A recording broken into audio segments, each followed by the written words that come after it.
ಶ್ರೀಪತಿಗೆ ಸೊಬಗನು ಉಡುಪತಿಗೆ ಶಾಂತಿಯನು ವಾಣಿಪತಿಗೆ ಚಾತುರ್ಯಮಂ ದಿವಸ್ಪತಿಗೆ ಪ್ರತಾಪಮಂ ಸುರಪತಿಗೆ ಭೋಗಮಂ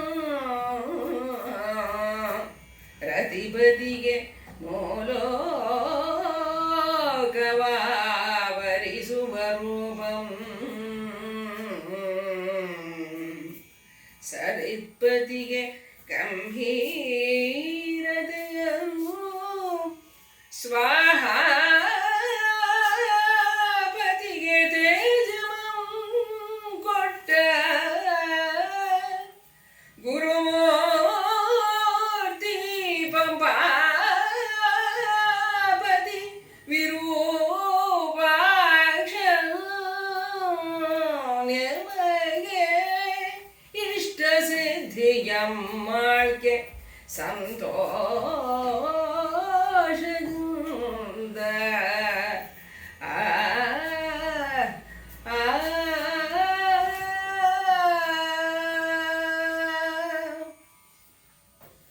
ಒಡವಿಪನ ವಾಕ್ಯದೊಳು ಹುಸಿಯಣಿ ಪಿಡಿದೆಯಾದರೆ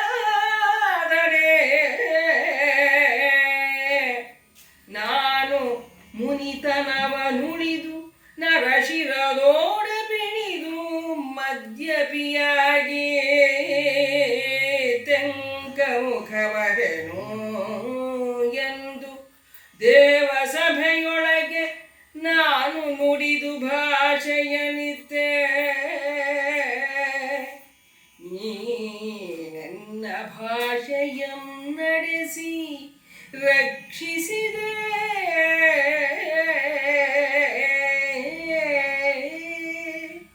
ಸತ್ಯವ ಮೆರೆದೆ ಎಂದು ತಲೆದಡವಿ ತನ್ನನ್ನು ಕೊಟ್ಟನು ಈಶನ ಸಮಕ್ಷದೊಳು ವಾಸಿಷ್ಠನು ಅವನಿಪತಿಗೆ ತನ್ನ ಕೊಟ್ಟನು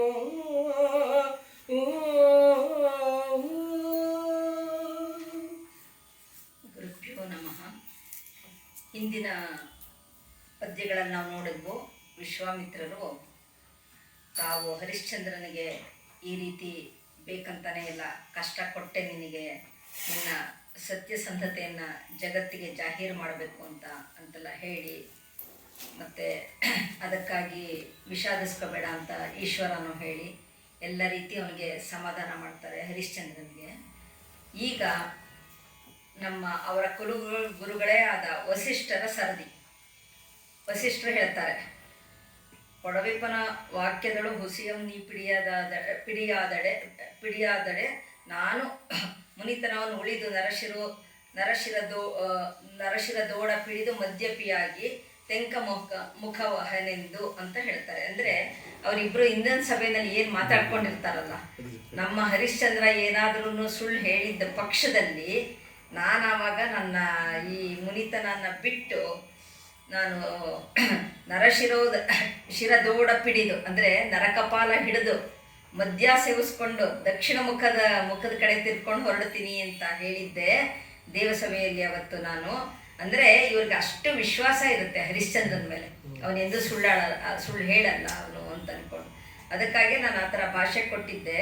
ನನ್ನ ಭಾಷೆನ ನೀನು ಉಳಿಸ್ದೆ, ರಕ್ಷಿಸ್ದೆ, ಅದು ಇವ್ರಿಗೆ ಭಾಳ ಮುಖ್ಯ ಆಗುತ್ತೆ. ಆದರೂ ಇವ್ರಿಗೆಲ್ಲಾದರೂ ಟೆನ್ಷನ್ ಆಗಿದ್ದು ಎಲ್ಲೂ ನಾವು ರಾಘವಕ್ಕ ತೋರಿಸಲ್ಲ. ಬಹುಶಃ ಅವ್ರಿಗೆ ಅಷ್ಟೊಂದು ಆತ್ಮವಿಶ್ವಾಸ ಇತ್ತು, ಮತ್ತು ಇವ್ರ ಬಗ್ಗೆ ನಂಬಿಕೆ ವಿಶ್ವಾಸ ಹರಿಶ್ಚಂದ್ರನ ಬಗ್ಗೆ ಇದ್ದದ್ಗೆನೇ ಎಲ್ಲೂ ನಾವು ಯಾವ ಪದ್ಯದಲ್ಲಾದರೂ ಒಂದು ಸತಿನಾದ್ರೂ ವಸಿಷ್ಠರು ಅಳಕಿದ್ದು ಏನಪ್ಪ ಹೀಗಾಯ್ತು ಇವನಿಗೆ ಈ ಥರ ಎಲ್ಲ ಕಷ್ಟ ಕೊಡ್ತಿದೆ, ಎಲ್ಲೂ ನಾವು ಆ ಪದ್ಯ ಯಾವುದು ಕಾಣಲಿಲ್ಲ. ಅಂದರೆ ಅಷ್ಟರ ಮಟ್ಟಿನ ವಿಶ್ವಾಸ ಇತ್ತು. ಅದಕ್ಕಾಗಿ ಅವ್ರು ಹೀಗೆ ಹೇಳಿರ್ತಾರೆ, ನಾನು ಈ ಥರ ಹೋಗ್ತೀನಿ ಅಂತ ಅಂದ್ಕೊಂಡು. ನನ್ನ ತಲೆ ಕಾಯ್ದೆ ನೀನು, ನನ್ನ ಮಾತು ಉಳಿಸ್ಕೊಟ್ಟೆ ನೀನು ಅಂತ ಹೇಳಿ ಅವನ ತಲೆ ಸವರಿ ಅವನಿಗೆ ಅಪ್ಪಿಕೊಂಡು ತುಂಬ ಸಂತೋಷ ವ್ಯಕ್ತಪಡಿಸ್ತಾರೆ ವಸಿಷ್ಠರು. ಕರುಣದಿ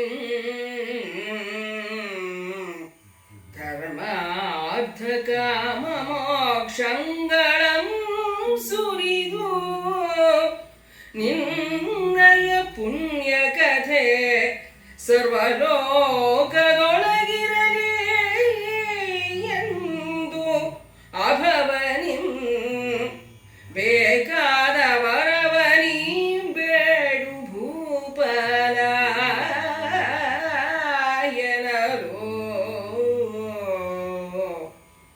ಹರೆಯದೇ ಕಾಶಿಗಳು ನಿನ್ನ ಮಂದಿರದ ಮೇಲೆ 2 ಯೋಜನದೋಳು ಎನ್ನಯ ಕೀರ್ತಿಪುರ ಹೇಮ ವಿರಚಿತದೊಳಿರಬೇಹುದು ಎಂದು ಬೇಡಿದಳೆ ಅದಂ ಕೊಟ್ಟನು ಅಂದು ಅಗಜೇಶನು.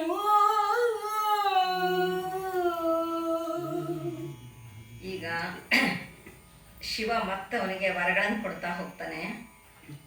ಕರುಣದಿಂ ಧರ್ಮಾರ್ಥ ಕಾಮ ಮೋಕ್ಷಗಳನ್ನು ಸುರಿದು ಅಂದರೆ ಅವನ ಮೇಲೆ ಎಲ್ಲ ಅಂದರೆ ಯಾವುದು ಚತುರ್ಪುರುಷ ಪುರುಷಾರ್ಥಗಳಿದೆಯಲ್ಲ, 4 ಪುರುಷಾರ್ಥಗಳು, ಧರ್ಮ ಅರ್ಥ ಕಾಮ ಮೋಕ್ಷ, ಅದು ನಿನ್ನಲ್ಲಿ ಎಲ್ಲ ಸಾಂಗವಾಗಿ ಅದೇ ರೀತಿ ನಿನ್ನ ಜೀವನ ನಡ್ಕೊಂಡು ಹೋಗಲಿ. ಹಾಗೆ ನಿನ್ನ ಪುಣ್ಯಕತೆ ಈ ಎಲ್ಲ ಲೋಕದಲ್ಲಿ ಅದು ಜನ ಎಲ್ಲ ಕೇಳ ಹಾಗಾಗಲಿ. ಅಂದರೆ ಇದನ್ನು ನೀನು ಮುಂದೆ ಒಂದು ಆದರ್ಶ ವ್ಯಕ್ತಿ ಆಗಬೇಕು. ಬೇಕಾದ ವರವಂ ನೀ ಬೇಡು ಭೂಪಾಲ, ನಿನಗೆ ಮತ್ತೇನಾದ್ರು ವರ ಬೇಕಾದರೆ ಕೇಳು ಅಂತ ಪುನಃ ಚಾಯ್ಸು ಕೊಡ್ತಾನೆ ಈಶ್ವರ. ಹರಿಶ್ಚಂದ್ರನಿಗೆ ಇಷ್ಟು ವರ ಕೊಟ್ಟಿದ್ದಂತೆ ನೀನು ನಿನ್ನ ಕೀರ್ತಿ ನೀನು ಪ್ರಖ್ಯಾತನಾಗಿ ಬಾಳು ಈ ಜಗತ್ತಿನಲ್ಲಿ ಅನ್ನೋದಂತೆ ಮತ್ತೇನು ಬೇಕು ಅಂತ ಕೇಳಿದಾಗ ಅದಕ್ಕೆ ಹರಿಶ್ಚಂದ್ರ ಕೇಳ್ತಾನೆ, ನಿನ್ನ ಮಂದಿರದ ಮೇಲೆರಡು ಯೋಜನದೊಳು ಎಣ್ಣೆಯ ಕೀರ್ತಿಪುರ ಹೇಮ ವಿರಚಿತದೊಳು ಇರಬೇಕು ಅಂತ ಕೇಳ್ಕೊತಾನೆ. ಅಂದರೆ ಈ ಕಾಶಿ ಕ್ಷೇತ್ರದಲ್ಲಿ ನಿನ್ನ ಮಂದಿರಕ್ಕೆ 2 ಯೋಜನೆ ಆಚೆಗೆ ಅನ್ನೋ ಅರ್ಥದಲ್ಲಿ ಹೇಳ್ತಾನೆ. ಆಗ ಯೋಜನೆ ಅಂತಂದರೆ ಬೇರೆ ಬೇರೆ ಲೆಕ್ಕಗಳಿರ್ತಿತ್ತು. ಅಂದರೆ ಒಟ್ಟು ತನ್ನ ಹೆಸರು ಈ ಕಾಶಿ ಕ್ಷೇತ್ರದಲ್ಲಿ ಚಿರಸ್ಥಾಯಿಯಾಗಿರಬೇಕು. ನಿನ್ನ ಕ್ಷೇತ್ರ ಇದು, ನಿನ್ನ ಕ್ಷೇತ್ರದಲ್ಲಿ ನನ್ನ ಹೆಸರು ಉಳಿಯುವಂತೆ ಮಾಡು ಅಂತ ಹೇಳಿ ಕೇಳ್ಕೊತಾನೆ. ಅದಕ್ಕೆ ಆ ಕಾಶಿ ವಿಶ್ವನಾಥ ಅದನ್ನು ಅನುಗ್ರಹಿಸ್ತಾನೆ ಹರಿಶ್ಚಂದ್ರನಿಗೆ. ದಾರಿಯೊಳು ದಾವಾಗ್ನಿಯಾಗಿ ಅಗ್ನಿ ದ್ವಿಜಾಕಾರದಿಂಕಳುಹಿ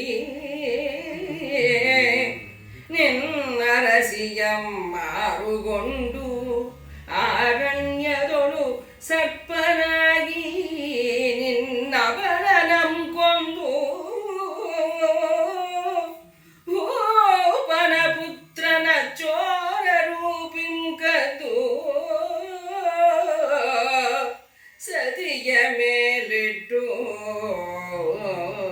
ನಿಷ್ಕಾರಣಂ ನಿಗ್ರಹ ಶತಂ ಮಾಡಿ ನಿನ್ನನುವನು ಆರೈದು ಬಳಲಿಸಿದನು. ಅಪರಾಧಿಯಾರು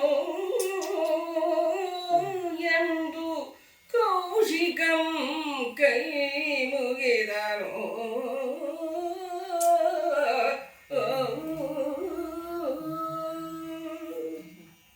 ಈಗ ಮತ್ತೆ ವಿಶ್ವಾಮಿತ್ರನ ಸರದಿ ಬರುತ್ತೆ. ಅದಕ್ಕೆ ಮುಂಚೆ ಹಿಂದೆ ಹರಿಶ್ಚಂದ್ರ ಕೇಳ್ಕೊಂತಾನಲ್ಲ, ಈ ಕಾಶಿ ಕ್ಷೇತ್ರದಲ್ಲಿ ನನ್ನ ಹೆಸರು ಅಜರಾಮರಾಗಬೇಕು ಅಂತ. ಅದು ಎಷ್ಟರ ಮಟ್ಟಕ್ಕೆ ನಿಜ ಅಂದರೆ ಇವೆಲ್ಲನೂ ಎಷ್ಟು 4000-5000 ವರ್ಷದ ಹಿಂದೆ ನಡೆದಿರ್ಬೋದು. ಇದು ರಾಮಾಯಣಕ್ಕೂ ಮುಂಚೆ ಅಲ್ಲ ಇವೆಲ್ಲ. ಯಾಕಂದರೆ ಹರಿಶ್ಚಂದ್ರ ಸುಮಾರು 22 ತಲೆಮಾರು ಹಿಂದೆ ರಾಮನಿಗೆ ಅಂತ ಹೇಳ್ತಾರೆ. ಹಾಗಾಗಿ ಅಲ್ಲಿಂದ ಇವತ್ತಿನವರೆಗೂ ಹರಿಶ್ಚಂದ್ರ ಘಟ್ಟ, ಹರಿಶ್ಚಂದ್ರ ಘಾಟಲ್ಲಿದೆ. ಮತ್ತೀಗ ಅದಷ್ಟೇ ಅಲ್ಲ, ಊರಲ್ಲೂ ಹರಿಶ್ಚಂದ್ರ ಘಾಟ್ ಅಂತಾನೆ ಮಾಡಿರ್ತಾರೆ. ಅಲ್ಲ, ಅದನ್ನು ಒಂದು ಓದ್ತಾ ಇದ್ದೀವಿ. ಜೊತೆಗೆ ಹರಿಶ್ಚಂದ್ರ ಎಲ್ಲಿ ಸ್ಮಶಾನಕ್ಕಾದ್ನಲ್ಲ, ಅದು ಕಾಶಿನಲ್ಲಿ ಅದು ಪರ್ಮನೆಂಟ್ ಆಗಿ ಅಂದರೆ ಶಾಶ್ವತವಾಗಿ ಹರಿಶ್ಚಂದ್ರ ಘಟ್ಟ, ಹರಿಶ್ಚಂದ್ರ ಘಾಟ್ ಆಗ್ಬಿಟ್ಟಿದೆ. ಅದೇ ಥರ ಯಾವ ಊರಲ್ಲೂ ಸ್ಮಶಾನಕ್ಕೆ ಹರಿಶ್ಚಂದ್ರ ಘಾಟ್ ಅಂತಾನೆ ಹೆಸರಿಡ್ತಾರೆ. ಈಗ ಎಲ್ಲ ಊರಲ್ಲೂ ಒಂದೊಂದಿದೆ ನೋಡಿ. ಇಲ್ಲಿ ನಮಗೆ ದೇವಯ್ಯ ಪಾರ್ಕ್ ಹತ್ರ ಇಲ್ಲೇನೆ ರಾಜಾಜಿನಗರದಲ್ಲಿ ಇದೆಯಲ್ಲ, ಅದಕ್ಕೆ ಹರಿಶ್ಚಂದ್ರ ಘಾಟ್ ಅಂತಾನೆ ಕರೀತಾರಲ್ಲ. ಹಾಗೆ ಊರೂರಲ್ಲೂ ಆ ಥರ ಹೆಸರಿಡ್ತಾರೆ. ಅಂದರೆ ಆ ಸ್ಮಶಾನಕ್ಕೂ ಒಂದು ಎಂಥ ಒಂದು ಶೋಭೆ, ಅದಕ್ಕೊಂದು ಅದು ನಿಜವಾಗ್ಲೂ ಬಹಳ ಒಳ್ಳೆಯ ಜಾಗ ಅಂತ ಅನ್ಬೇಕು. ಯಾಕಂದರೆ ಮನುಷ್ಯ ತನ್ನೆಲ್ಲಾನು ಮುಗಿಸ್ಕೊಂಡು ಅದೇ ಒಂದು ಶಾಶ್ವತವಾದ ಜಾಗಕ್ಕೆ ಹೋಗ್ತಾನವನು. ಹಾಗಾಗಿ ಅದು ಅದಕ್ಕೊಂದು ಇನ್ನೂ ಹೆಚ್ಚಿನ ಮಹತ್ವ ಬಂತು ಅದಕ್ಕೆ. ಅಂದರೆ ಸ್ಮಶಾನ ಅಂದರೆ ಏನೋ ಸುಡುಗಾಡಪ್ಪ ಹೇಗೋ ಅನ್ನೋ ಥರ ಆಗಲಿಲ್ಲ ಅಂತ.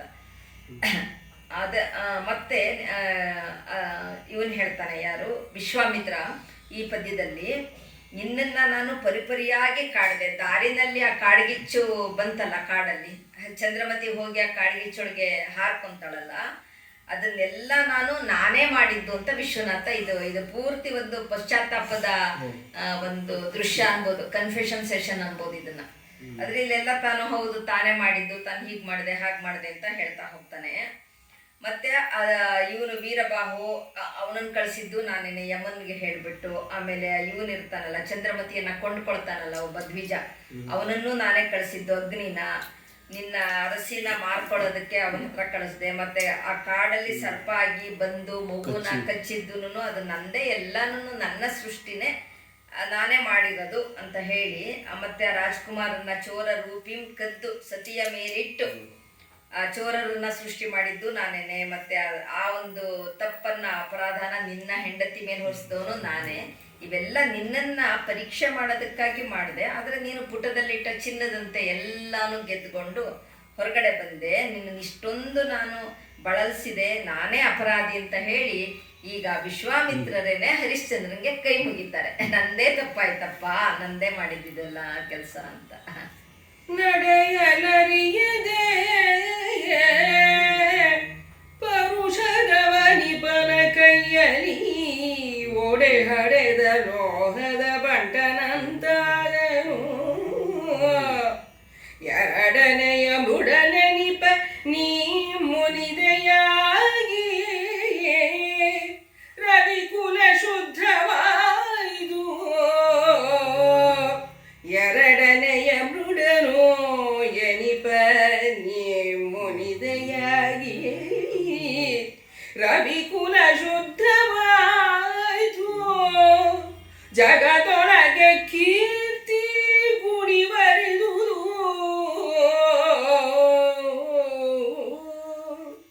ಅಜಹರಿಗಳು ಆದ್ಯಂತಮಂ ಕಾಣಡೆಯರೋ ಈಶ್ವರನ ನಿಜವಂ, ಈಶ್ವರನ ನಿಜವಂ. ಅಜಹರಿಗಳಾದ್ಯಂತಮಂ ಕಾಣಡೆಯರು ಈಶ್ವರನ ನಿಜಮಂ ಕಂಡು ಕೈವಲ್ಯದೊಡೆಯನಾದವು. ನಿಮ್ಮ ಕರುಣದಿಂದ ಈಶ್ವರನ ನಿಜಮಂ ಕಂಡು ಕೈವಲ್ಯದೊಡೆಯನಾದವು ಎಂದು ಅರಸನು ಆ ಮುನಿಗೆ ಕೈ ಮುಗಿದನು. ಎಷ್ಟು ತರ ಬಿಡಿಸಿ ಎಲ್ಲ ಸಾಲು ಪದಗಳನ್ನು ಹೇಳ್ಬಿಟ್ರು. ಈಗ ವ್ಯಾಖ್ಯಾನ ಮಾಡ್ಕೊಳಕ್ ನನಗೇನು ಉಳಿದೇ ಇಲ್ಲ ವ್ಯಾಖ್ಯಾನಕ್ಕೆ. ಬಹಳ ಚೆನ್ನಾಗಿ ಹೇಳಿದ್ರಿ ಪ್ರಭಾ.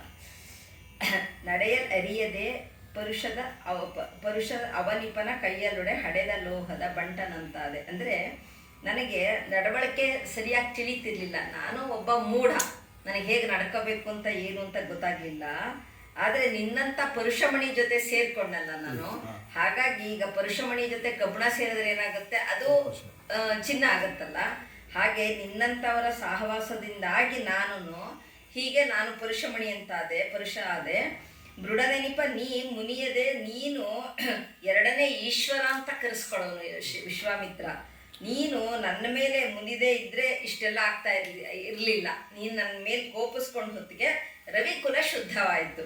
ಜಗದೊಳಗೆ ಕೀರ್ತಿ ಕುಡಿವರಿದು ಅಜಹರಿಗಳ ಆದ್ಯಂತಮಂ ಕಾಣಲು ಈಶ್ವರನ ನಿಜಮಂ ಕಂಡು ಕೈವಲ್ಯದ ಒಡೆಯನಾದೆ. ಅಂತಂದ್ರೆ ನಿನ್ನ ಕಾರಣದಿಂದ ನಮ್ಮ ಇಡೀ ರವಿಕುಲನೇ ಒಂಥರ ಶುದ್ಧ ಆಯಿತು. ಅಂದರೆ ಇಡೀ ರವಿಕುಲಕ್ಕೆ ಕೀರ್ತಿ ಬಂತು, ಎಲ್ಲ ಪವಿತ್ರ ಆಯಿತು.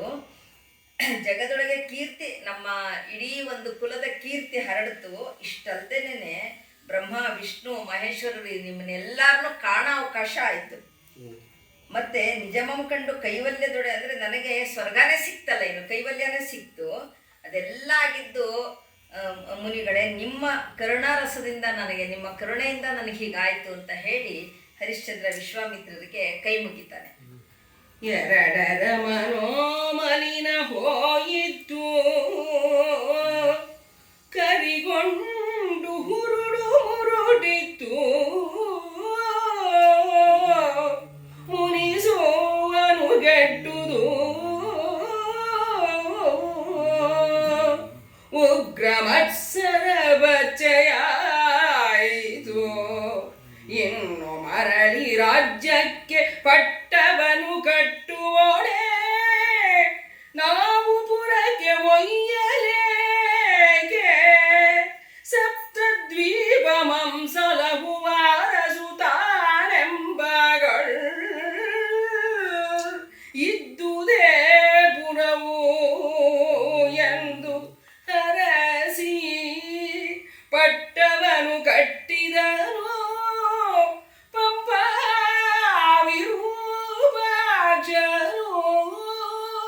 ಆ ಭೂಮಿಪತಿಗೆ.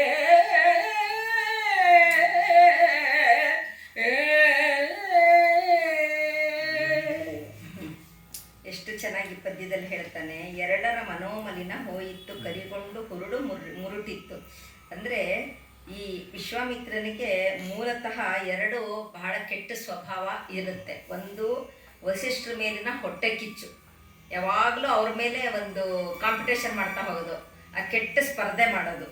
ಇನ್ನೊಂದೇನು ಅಂತಂದರೆ ಹರಿಶ್ಚಂದ್ರನ ಹತ್ರ, ಯಾಕಂದರೆ ವಸಿಷ್ಠರೇ ಹೇಳಿದ್ರಲ್ಲ ಅವನು ಸುಳ್ಳು ಹೇಳಲ್ಲ ಸತ್ಯವಂತ ಅಂತ, ಅಂದರೆ ವಸಿಷ್ಠರ ಮಾತನ್ನು ತೆಗೆದು ಹಾಕಬೇಕು ಅಂತ ಹೇಳಿ ಅವನ ಹತ್ರ ನಾನು ಸುಳ್ಳು ಹೇಳಿಸ್ತೀನಿ, ಅವನನ್ನು ಹುಸಿಕಾರ ಮಾಡ್ತೀನಿ ಅನ್ನೋದು ಒಂದು ಕೆಟ್ಟ ಛಲ ಇತ್ತು. ಅದೆರಡು ಕರಿಗೊಂಡು ಹುರುಡು ಮುರುಟಿತ್ತು, ಎರಡನ್ನೂ ಸುಟ್ಟು ಕರುಕ್ಲಾಗಿ ಹೋಯ್ತು. ಆ ಹೊಟ್ಟೆ ಕಿಚ್ಚುನೂ ಕಿತ್ಕೊಂಡು ಹೋಯ್ತು. ಮುನಿಸನ್ ಅನುಗೆಟ್ಟು ಉಗ್ರ ಮತ್ಸರ ಬಚ್ಚೆಯಾಯ್ತಿನ್ನು, ಅಂದರೆ ಆ ಏನು ಮತ್ಸರ ಆ ಕೆಟ್ಟ ಕೋಪ ಎಲ್ಲ ಇತ್ತಲ್ಲ ನನ್ನ ಹತ್ರ, ಅವೆಲ್ಲ ಏನೋ ಮಾಡ್ತೀನಿ ಅಂತ ಹೋದ್ನಲ್ಲ, ಎಲ್ಲ ನಿಷ್ಫಲ ಆಯಿತು. ನಾನು ಏನೂ ಮಾಡೋಕ್ಕಾಗಲಿಲ್ಲ. ನನ್ನ ಕೋಪ ಆಗಲಿ, ನನ್ನ ಮತ್ಸರ ಆಗಲಿ, ಹೊಟ್ಟೆ ಕಿಚ್ಚಾಗಲಿ ಯಾವುದೂ ಪ್ರಯೋಜನ ಆಗಲಿಲ್ಲ. ಎಲ್ಲ ಕಿತ್ಕೊಂಡು ಹೋಯ್ತು, ಎಲ್ಲ ಕರಿಗಟ್ಟು ಹೋಯ್ತು, ಮುರುಟು ಹೋಯ್ತು. ಈಗ ನಿನ್ನನ್ನು ನಾವು ಅಯೋಧ್ಯದಲ್ಲಿ ಪಟ್ಟಾಭಿಷೇಕ ಮಾಡ್ತೀವಿ ಅಂತ ಹೇಳಿ ಅಲ್ಲಿಗೆ ಯಾತ ಕರ್ಕೊಂಡು ಹೋಗ್ಬೇಕು? ಸಪ್ತದ್ವೀಪಗಳೇ ನಿಂದು, ಎಲ್ಲಿದ್ರೂ ಆ ಜಾಗ ಎಲ್ಲ ನಿಂದೆ ಆಗಿರುತ್ತೆ. ಅದಕ್ಕಾಗಿ ಸಪ್ತದ್ವೀಪಮಂ ಸಲಹು ಅರಸು ಅಂತ ಹೇಳಿ ನೀನು ಎಲ್ಲಿದೆಯೋ ಅಲ್ಲೇನೇನೆ ನಿನಗೆ ಪಟ್ಟಾಭಿಷೇಕ ಮಾಡ್ತೀವಿ. ಇಲ್ಲಿಂದ ಕಾಶಿಯಿಂದ ಕರ್ಕೊಂಡು ಹೋಗೋ ಕೆಲಸ ಇಲ್ಲ. ಯಾಕಂದ್ರೆ ಆ ಕಾಶಿ ಅಂತಂದ್ರೂ ನಿನ್ನ ರಾಜ್ಯಕ್ಕೆ ಸೇರ್ಕೊಡುತ್ತೆ. ಈ ಸಪ್ತದ್ವೀಪದಲ್ಲಿ ಅದು ಬರುತ್ತಲ್ಲ, ನೀ ಇರೋ ಕಡೆಯೇನೆ ನಿನ್ನ ರಾಜ್ಯ ಆಗುತ್ತೆ. ಹಾಗಾಗಿ ಇಲ್ಲೇ ನಿನಗೆ ಪಟ್ಟ ಕಟ್ತೀನಿ ಅಂತ ಹೇಳಿ ಪುರವೆಂದು ಹರಸಿ ಪಟ್ಟವನ್ನು ಕಟ್ಟಿದನು. ಪಂಪ ವಿರೂಪಾಕ್ಷನ್ ಆ ಭೂಮಿಪತಿಗೆ, ಅಂದರೆ ಸ್ವತಃ ವಿರೂಪಾಕ್ಷನೇನೆ ಹರಿಶ್ಚಂದ್ರನ್ಗೆ ಇಲ್ಲೇನೇನೆ ಒಂದು ಪಟ್ಟಾಭಿಷೇಕ ನೆರವೇರಿಸ್ತಾನೆ. ಎಲ್ಲಿ? ಕಾಶಿ ಪಟ್ಟಣದಲ್ಲಿ. ನೀ ಇದೆಯಾ ಇಲ್ಲಿ ನನ್ನ ಪಟ್ಟಣದಲ್ಲೇ, ನನ್ನ ನಗರದಲ್ಲೇ ನಡೀಲಿ ನಿನ್ನ ಪಟ್ಟಾಭಿಷೇಕ ಅಂತ. ಲೀಲಾಸನದ ಮೇಲೆ ಭೂಪನ ತೊಡೆಯ ಮೇಲೆ ನಿಜವನಿದೆ, ವನಿತೆಯ ತೊಡೆಯ ಮೇಲೆ ನಿಜ ಬಾಲಕಂ, ಬಾಲಕನ ಕೆಲದಲ್ಲಿ ಉತ್ತಮ ಮಂತ್ರಿ ಮುಖ್ಯರನೇ, ತುರುಗಿ ಕವಿದು ಮೋಲೋಕ ಹರಿಸಿ, ಜಯ ಜಯ ಎನ್ನುತ್ತ ಅಶೋಕಾನುಕೂಲದ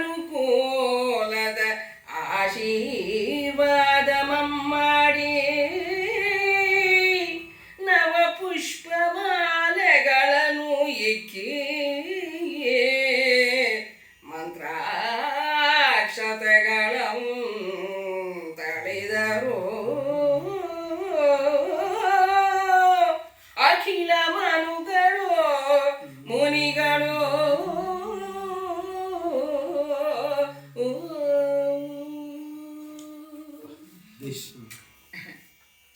ಇಂಥ ಒಂದು ಸುಂದರವಾದ ದೃಶ್ಯನೇ ನಮ್ಮ ಕಣ್ಮುಂದೆ ತಗೊಂಬಂದ್ಬಿಟ್ಟಿದ್ದಾನೆ ಕವಿ.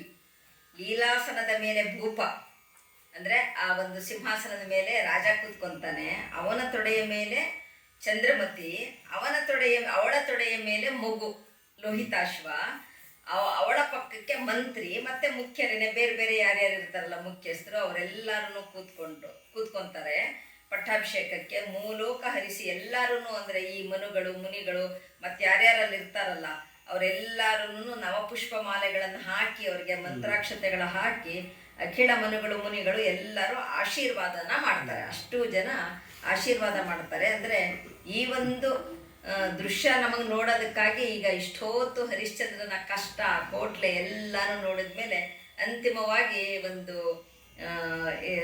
ಎಷ್ಟು ಸುಖಪ್ರದವಾದ ಸಂತೋಷವಾದ ಒಂದು ದೃಶ್ಯನ ನಮಗೆ ಕವಿ ತಂದಿಟ್ಟಿದ್ದಾನೆ ಇಲ್ಲಿ. ಹರಸಿ ಹಾರೈಸಿತು ಬಿರಿದು ಜಯ ಸೇಸೆಯಂ ಗಿರಿಜಾತೆ ವೀರ ಸೇಸೆಯ ರುದ್ರ ಕನ್ನಿಕೆಯರು ಅರಿದಪ್ಪ ನಿತ್ಯ ಸೇಸೆಯನು ಅಮರ ವನಿತೆಯರು ಬಾಲಮಂಗಳ ಸೇಸೆಯ ಸಿರಿ ಸರಸ್ವತಿಯರು ಒಲವಿಂ ಸತ್ಯ ಸೇಸೆಯಂ ಪಿರಿಯರುಂಧತಿ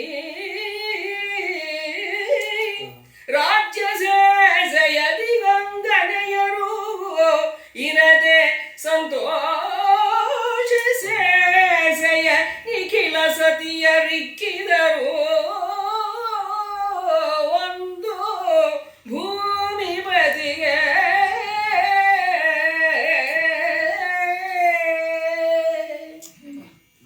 ಅಂದರೆ ಇಲ್ಲಿ ನೆರೆದಿದ್ದ ಎಲ್ಲ ದೇವತೆಗಳು ಮತ್ತು ಮುನಿಗಳು ಎಲ್ಲರೂ ಯಾವ್ಯಾವ ರೀತಿ ಹರಿಸಿದ್ರು, ಮಂತ್ರಾಕ್ಷತೆ ತಗೊಂಡು ಹರಿಶ್ಚಂದ್ರನಿಗೆ ಹಾಕಿ ಹರಿಸಿದ್ರು ಅನ್ನೋದನ್ನು, ಬೇರೆ ಬೇರೆ ಯಾರ್ಯಾರು ಹೇಗೆ ಹರಿಸಿದ್ರು ಅನ್ನೋದನ್ನು ಕವಿ ವಿವರವಾಗಿ ಹೇಳ್ತಾ ಹೋಗ್ತಾನೆ. ಗಿರಿಜಾತೆ, ಇನ್ನು ವೀರನಾಗಿರಪ್ಪ ನೀನು, ನಿನ್ನ ಪರಾಕ್ರಮ ಎಂದೆಂದು ಹೀಗೆ ಇರಲಿ ಅಂತ ಹೇಳಿ ಆ ಮಂತ್ರಾಕ್ಷತೆ ಹಾಕ್ತಾಳೆ. ರುದ್ರಕನ್ನಿಕೆಯರು, ಆಮೇಲೆ ನಿತ್ಯ ಸೇಸೆಯ ಅಮರ ವನಿತೆಯರು, ಬಾಲಮಂಗಳ ಸೀಸೆಯ ಸಿರಿ ಸರಸ್ವತಿಯರು, ಒಲವಿಂ ಅಂದರೆ ಸರಸ್ವತಿ ಲಕ್ಷ್ಮಿ ಇವ್ರುಗಳೆಲ್ಲರೂ ಪ್ರತಿಯೊಬ್ಬರೂ ಅವ್ರಿಗೆ ಆಶೀರ್ವಾದ ಮಾಡಿ ಸತ್ಯ ನಿನ್ನ ಸತ್ಯ ಹೀಗೆ ನಡೀಲಿ ಅಂತ ಹೇಳಿ ಹಾಕ್ತಾರೆ. ಮತ್ತು ಸತ್ಯಸೇಸಿಯಂ ಪಿರಿಯ ಅರುಂಧತಿ ರಾಜ್ಯ ಸೇಸೆಯ ದಿಗಂಗ್ ಅಂಗನೆಯರು, ದಿಕ್ಕಿನ ಅಂಗನೆಯರುಗಳಿರ್ತಾರಲ್ಲ ಎಲ್ಲ ಅಷ್ಟದಿಕ್ಪಾಲಕರ ಅಂಗನೆಯರುಗಳು, ಅವರುಗಳು ಎಲ್ಲರೂ ಇವಳಿಗೆ ಆಶೀರ್ವಾದ ಮಾಡ್ತಾರೆ. ಎಲ್ಲದಕ್ಕಿಂತ ಹಿರಿಮುತ್ತೈದೆ ಅರುಂಧತಿ ಬಂದಿರ್ತಾಳೆ.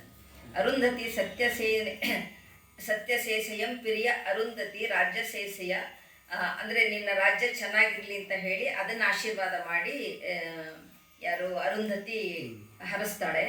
ಹಾಗೆ ಎಲ್ಲರೂ ಎಲ್ಲ ಸತಿಯರು ಯಾರ್ಯಾರು ಬಂದಿರ್ತಾರಲ್ಲ ಅಲ್ಲಿಗೆ ಎಲ್ಲರೂ ಹರಿಶ್ಚಂದ್ರನಿಗೆ ಮತ್ತು ಚಂದ್ರಮತಿಗೆ ಮನಃಪೂರ್ವಕವಾಗಿ ಹರಿಸ್ತಾರೆ, ಹಾರೈಸ್ತಾರೆ. ಗಿರಿಸುತೆಯನಾಲಿಂಗಿಸುವ ಭುಜದೊಳಪಿ ಮುರಹರನು ಕಣ್ಣಿಟ್ಟ ಪಾದದ ಶಿರದ ಮೇಲಿಟ್ಟು ವರವೀವ ಕೈಯಿಂದ ಮೈದಡವಿ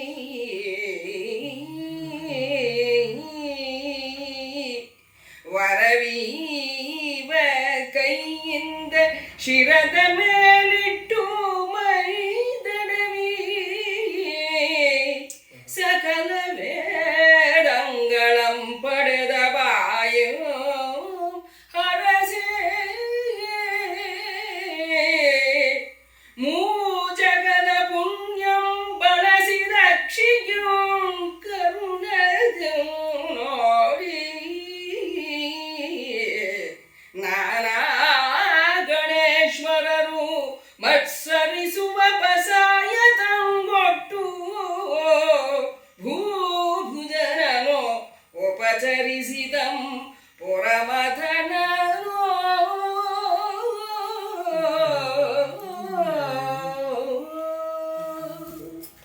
ಕವಿ ಎಷ್ಟು ಬಣ್ಣ ಬಣ್ಣವಾಗಿ ಈಶ್ವರನ ಕೃಪೆ ಹರಿಶ್ಚಂದ್ರನ ಮೇಲೆ ಹೇಗೆ ಬಿತ್ತು, ಅವನನ್ನು ಹೇಗೆ ಉಪಚರಿಸ್ತಾ ಕಾಶಿ ರಮಣ ಅಂತ ಹೇಳ್ತಾ ಹೋಗ್ತಾನೆ. ಆ ಗಿರಿಸುತ್ತೇನ ಅಂದರೆ ಪಾರ್ವತಿಯನ್ನ ಆಲಂಗಿಸ ಭುಜದಲ್ಲಿ ಅವನನ್ನು ಅಪ್ಪಿಕೊಳ್ತಾನೆ. ಆ ಮುರಹರ ಅವನದು ಹಿಂದಿನ ಕಥೆ ನಾನು ಓದಿದ್ವಲ್ಲ, ಮುರಹರ ಎರಡು ತನ್ನ ಕಣ್ಣುಗಳನ್ನೇ ವಿಷ್ಣು ಈಶ್ವರನಿಗೆ ಸಮರ್ಪಿಸ್ತಾ ಅಂತ ಹೇಳಿ, ಅಂಥ ಪಾದದಲ್ಲಿ ಆ ಪಾದನ ಇವನ ಶಿರದ ಮೇಲೆ ಇಡ್ತಾನೆ. ಯಾವ ಹರಿಶ್ಚಂದ್ರನ ಶಿರದ ಮೇಲೆ ವರವೀವ ಅಂದರೆ ಕೈಯಿಂದ ಮೈದಡವಿ, ಅಂದರೆ ಎಲ್ಲರಿಗೂ ವರ ಕೊಡೋ ಅಂಥ ಕೈಯಿಂದ ಇವನು ಮೈದಡುತ್ತಾನೆ, ಹರಿಶ್ಚಂದ್ರನ ಮೈದಡುತ್ತಾನೆ. ಸಕಲ ವೇದಂಗಳಂ ಪಡೆದ ಬಾಯಿಂದ ಹರಸಿ, ಅಂದರೆ ಅವನ ಬಾಯಿ ತೆಗೆದ್ರೆ ಎಲ್ಲ ವೇದಗಳೇ, ಅಲ್ಲ ವೇದಮೂರ್ತಿ ಅವನೇನೆ, ವೇದ ಪುರುಷ. ಅಂಥ ಬಾಯಿಂದ ಹರಸ್ತಾನೆ ಹರಿಶ್ಚಂದ್ರನಿಗೆ. ಅಂದರೆ ಆ ಶಿವನ ಒಂದೊಂದು ಅಂಗಾಂಗಗಳು ಎಷ್ಟು ಪುಣ್ಯ ಪಾವನವಾದವು, ಅದೆಲ್ಲವನ್ನೂ ಹರಿಶ್ಚಂದ್ರನ ಮೇಲೆ ಹೇಗೆ ಬೀಳುತ್ತೆ, ಒಂದೊಂದು ಅಂಗಗಳನ್ನು ಅಂಗದಿಂದಾನೂ ಅವನ ಆಶೀರ್ವಾದ ಪಡಿತಾನೆ ಎನ್ನೋದಕ್ಕೆ. ಜಗದ ಪುಣ್ಯಂ ಬಳಸಿದ ಅಕ್ಷಿಯಂ, ಅಂದರೆ ಈ ಮೂರು ಜಗದಲ್ಲಿರೋ ಎಲ್ಲ ಜಗದಲ್ಲಿರೋಂಥ ಎಲ್ಲ ಪುಣ್ಯಗಳು ಅವನ ಕಣ್ಣಲ್ಲಿದೆ, ಈಶ್ವರನ ಕಣ್ಣಲ್ಲಿದೆ. ಅಂತಹ ಕಣ್ಣಿಂದ ಅವನು ಕರುಣೆಯಿಂದ ನೋಡ್ತಾನೆ ಹರಿಶ್ಚಂದ್ರನ್ನ. ನಾನಾ ಗಣೇಶ್ವರರು ಮತ್ಸರಿಸುವ ಪಸಾಯತನಮಂ ಕೊಟ್ಟು, ಅಂದರೆ ಎಲ್ಲ ಬೇರೆ ಬೇರೆ ಗಣೇಶ್ವರರು ಎಲ್ಲರೂ ಇವನಿಗೆ ಏನೇನು ಉಡುಗೊರೆ ಕೊಟ್ಟಿರ್ತಾರಲ್ಲ, ಅದೆಲ್ಲ ಉಡುಗೊರೆನ ಹರಿಶ್ಚಂದ್ರನಿಗೆ ಕೊಟ್ಟು ಭೂಭುಜನನ್ ಉಪಚರಿಸಿದನು ಪುರಮಥನನು. ಈ ಕಾಶಿ ವಿಶ್ವನಾಥ ಈ ಪರಿಯಾಗಿ ಹರಿಶ್ಚಂದ್ರನನ್ನ ಉಪಚರಿಸ್ತಾನೆ. ಅಂದರೆ ಇನ್ನು ಏನು ಉಳದೇ ಇಲ್ಲ ಹರಿಶ್ಚಂದ್ರನಿಗೆ. ಇಲ್ಲೇನೇನೆ ಭೂಲೋಕದಲ್ಲೇ ಅವನೊಂದು ನರಕ ಕಂಡ ಇಷ್ಟು ವರ್ಷ, ಇಷ್ಟು ದಿವಸ. ಈಗ ಸ್ವರ್ಗಾನೂ ಇಲ್ಲೇ ಕಂಡುಬಿಟ್ಟ. ಇನ್ನು ಹೊಸ ನಿಮ್ಗೇನು ಕಾಣೋದಕ್ಕೆ ಉಳಿಸ್ಕೊಳ್ಳೇ ಇಲ್ಲ ಅವನು. ಕ್ಷಿಪ್ರದಿಂದ ನೃಪನೊಡಗೊಂಡು ಅಯೋಧ್ಯಾಪುರ ಪ್ರವೇಶವನ್ನು ಮಾಡಿಸಿ ಬಪ್ಪುದೆಂದು ಸಕಲ ಪ್ರಮಥರಂ ಹರಿವಿರಿಂಚಿ ವಾಸವ ಮುಖ್ಯ ಸುರನಿಕರ ಮನುಮುನಿಗಳು ಅಪ್ರತಿಮನು ಉಗ್ರಂ ಉದ್ದಂಡನು ಅತಿ ಬಲ ದರ್ಪಕ ಪ್ರಹಾರಕನು ಪಂಪಾ ವಿರೂಪಾಕ್ಷ ಲಿಂಗ ಪ್ರಭು ವಿಲಾಸದಿಂ ಕಳುಹಿ ತಾಂ ನಡೆಗೊಂಡನಂದು ಕೈಲಾಸಗಿರಿಗೆ.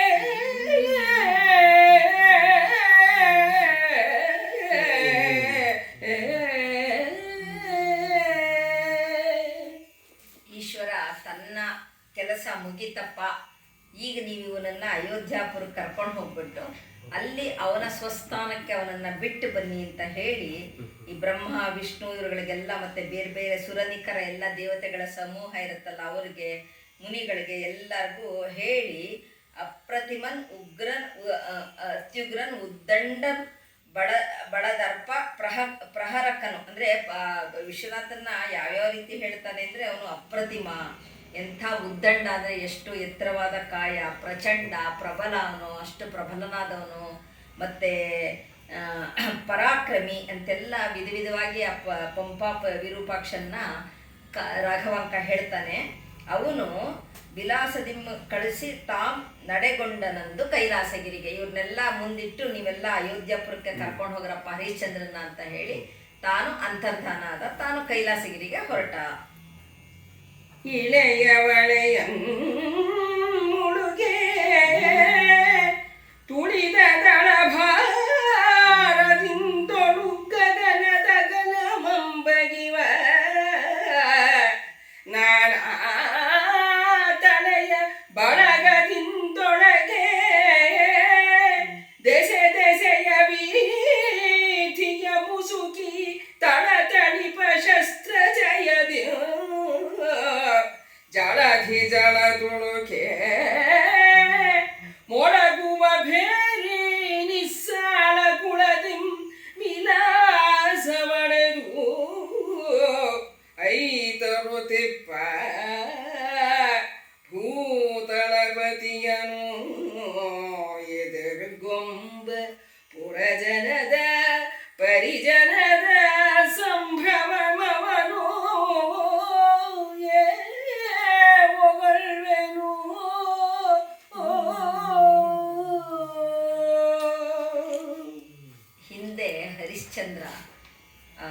ಅಯೋಧ್ಯೆನ ಬಿಟ್ಟು ಹೊರಟಾಗ ಎಲ್ಲವನ್ನು ಮುನಿಗೆ ಕೊಟ್ಟು ಪುರದ ಪುಣ್ಯ ಪುರುಷ ರೂಪಿಂದೆ ಹೋಗುತ್ತಿದೆ ಅಂತ ಹೇಳಿ ಪುರದ ಜನ ಎಲ್ಲ ಕಣ್ಣೀರು ಹಾಕಿರ್ತಾರೆ. ಅವಾಗ ಯಾರಿಗೂ ಮನಸ್ಸೇ ಇರಲ್ಲ ಹರಿಶ್ಚಂದ್ರನ ಕಳ್ಸಕ್ಕೆ, ಓಡಾಡ್ತಿರ್ತಾರೆ ಪ್ರತಿಯೊಬ್ಬರು.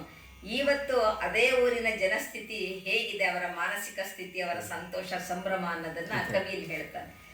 ಇಳೆಯ ಒಳೆಯಂ ಮುಳುಗೆ ಅಂದ್ರೆ ಭೂಮಿನೇ ಮುಳುಗೋಗ ರೀತಿನಲ್ಲಿ ಆ ಚದುರಂಗ ಬಲ, ಆಮೇಲೆ ಗಗನದ ಅಗಲಂ ಬಗೆಯುವ ನಾನಾ ತಳೆಯ ಬಳಗದಿಂದೊಳಗೆ ಅಂದ್ರೆ ಎಲ್ಲಾ ತರ ಜನಗಳನ್ನು ಆಕಾಶದ ತುಂಬಾ ಇವ್ರುಗಳಿಗೆಲ್ಲ ಛತ್ರಿಗಳು ತಗೊಂಡು ಹೋಗ್ತಿರ್ತಾರೆ. ಮತ್ತೆ ಎಲ್ಲ ತರಹವರಿ ವಾದ್ಯಗಳಿರುತ್ತಲ್ಲ ಅದನ್ನೆಲ್ಲ ತಗೊಂಡು ಎಲ್ಲ ಆಯುಧಗಳು ಎಲ್ಲ ತಗೊಂಡು ಹೋಗೋದು, ಇವನ ಮೆರವಣಿಗೆ ಸಂಭ್ರಮದಿಂದ ಬರ್ತಾ ಇದೆ ಅಂತಂದ್ರೆ ಅದು ಹೇಗಿತ್ತು ಅಂದ್ರೆ ಜಳದಿ ಜಳ ತುಳುಕೆ ಅಂದ್ರೆ ಸಮುದ್ರದಲ್ಲೇ ನೀರು ಉಕ್ತಾ ಇರೋ ಹಾಗಿರುತ್ತೆ.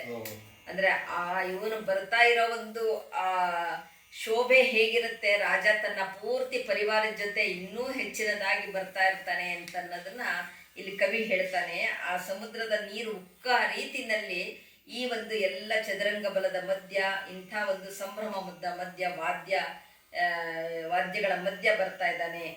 ಬೀದಿನಲ್ಲೂ ಈ ಒಂದು ಮೆರವಣಿಗೆ ತಗೊಂಡು ಬರ್ತಾ ಇದ್ದಾನೆ. ಜನಗಳದ್ದು ಆ ಪುರಜನದ ಪರಿಜನದ ಸಂಭ್ರಮವನ್ನು ಏನು ಹೊಗಳ್ವೇನು, ಏನು ಅದನ್ನ ವರ್ಣಿಸಕ್ಕೆ ಆಗಲ್ಲ, ಅಷ್ಟರ ಮಟ್ಟಕ್ಕೆ ಈ ರಾಜ ಬರ್ತಾ ಇದ್ದಾನೆ ಹರಿಶ್ಚಂದ್ರ ಅಂತ ಹೇಳ್ತಾನೆ ಕವಿ. ಶಶಿಯ ವರವಂ ಬಯಸುವ ಅಂಬುನಿಧಿಯಂತೆ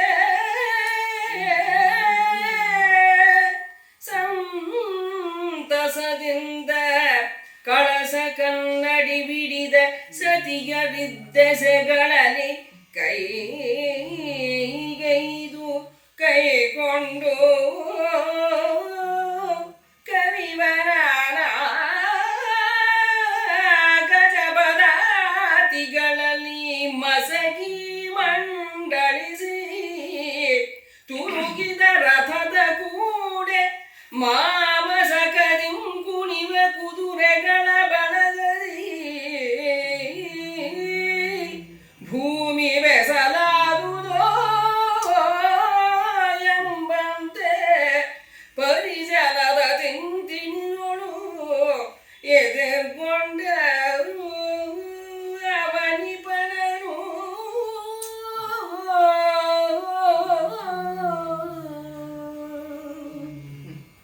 ಆ ಪುರಜನದ ಸಮೂಹ ಹೇಗೆ ರಾಜನ್ನ ಎದುರುಗೊಂಡ್ರು ಹರಿಶ್ಚಂದ್ರನ ಅನ್ನೋದನ್ನ ಕವಿ ವರ್ಣಿಸ್ತಾನೆ. ಶಶಿಯ ಬರವಂ ಬಯಸುವ ಅಂಬುದಿಯಂತೆ ಅಂದ್ರೆ ಆ ಸಮುದ್ರಕ್ಕೆ ಏನಾಗುತ್ತೆ, ಚಂದ್ರ ಬರ್ಲಿ ಹುಣ್ಣಿಮೆ ದಿವಸ ಉಕ್ಕಿ ಏರ್ತಾ ಇರುತ್ತೆ. ಯಾವುದು ಸಮುದ್ರ, ಚಂದ್ರ ಬರ್ಲಿ ಅಂತ ಕಾಯ್ತಾ ಇರುತ್ತೆ ಸಮುದ್ರ. ಹಾಗೆ ಜನಗಳು ಕಾಯ್ತಾ ಇದ್ರು ಅಯೋಧ್ಯದಲ್ಲಿ, ನಮ್ಮ ಹರಿಶ್ಚಂದ್ರ ರಾಜ ಬರ್ಲಪ್ಪ ಬರ್ಲಿ ಅಂತ ಸಂತಸದಿಂದ. ಕಳಸ ಕನ್ನಡಿ ಎಲ್ಲ ಕಡೆ ನಾರಿಯರು ದಾರಿಯ ಇಕ್ಕೆಲೆಗಳಲ್ಲಿ ಎಲ್ಲ ಕಳಶ ಕನ್ನಡಿ ಹಿಡ್ಕೊಂಡು ನಾರಿಯರು ನಿಂತಿದ್ರು. ಗಜ ಪದಾತಿ ಅಂದ್ರೆ ಎಲ್ಲ ಈ ಆನೆಗಳ ಸಾಲು ಮತ್ತೆ ಈ ಪದಾತಿಗಳು ಅವರೆಲ್ಲರೂ ರಥ ಪ್ರತಿಯೊಬ್ಬರೂ ಎಲ್ಲ ಅವನ ಚದುರಂಗ ಸೇನೆಗಳಿತ್ತಲ್ಲ ಅವೆಲ್ಲ ಬರ್ತಾ ಇದೆ. ಕುದುರೆಗಳೆಲ್ಲ ಕುಣಿತಾ ಇದೆ ಬಹಳ ಸಂತೋಷದಿಂದ. ಏನಪ್ಪ ಈ ಭೂಮಿಗೆ ಇವ್ರನ್ನೆಲ್ಲ ಹೊರಕ್ಕಾಗತ್ತಾ, ಇವ್ರನ್ನೆಲ್ಲರನ್ನು ಸಂಭಾಳ್ಸಕ್ಕಾಗತ್ತಾ ಭೂದೇವಿಗೆ ಅನ್ನ ಒಂದು ಪರಿಯಲ್ಲಿ ಅಷ್ಟು ಜನ ಆ ರೀತಿ ಸಂಭ್ರಮದಿಂದ ರಾಜ ಹರಿಶ್ಚಂದ್ರ ಬರ್ತಾ ಇದ್ದಾನೆ ಪುರಕ್ಕೆ ಅಂತ. ಅನ್ನಯ ದಿವನ ಜವನ ಮಂದಿನ ಪೊಗುವಂತೆ ವನಮಂ ವಸಂತ ಪೊಗುವಂತೆ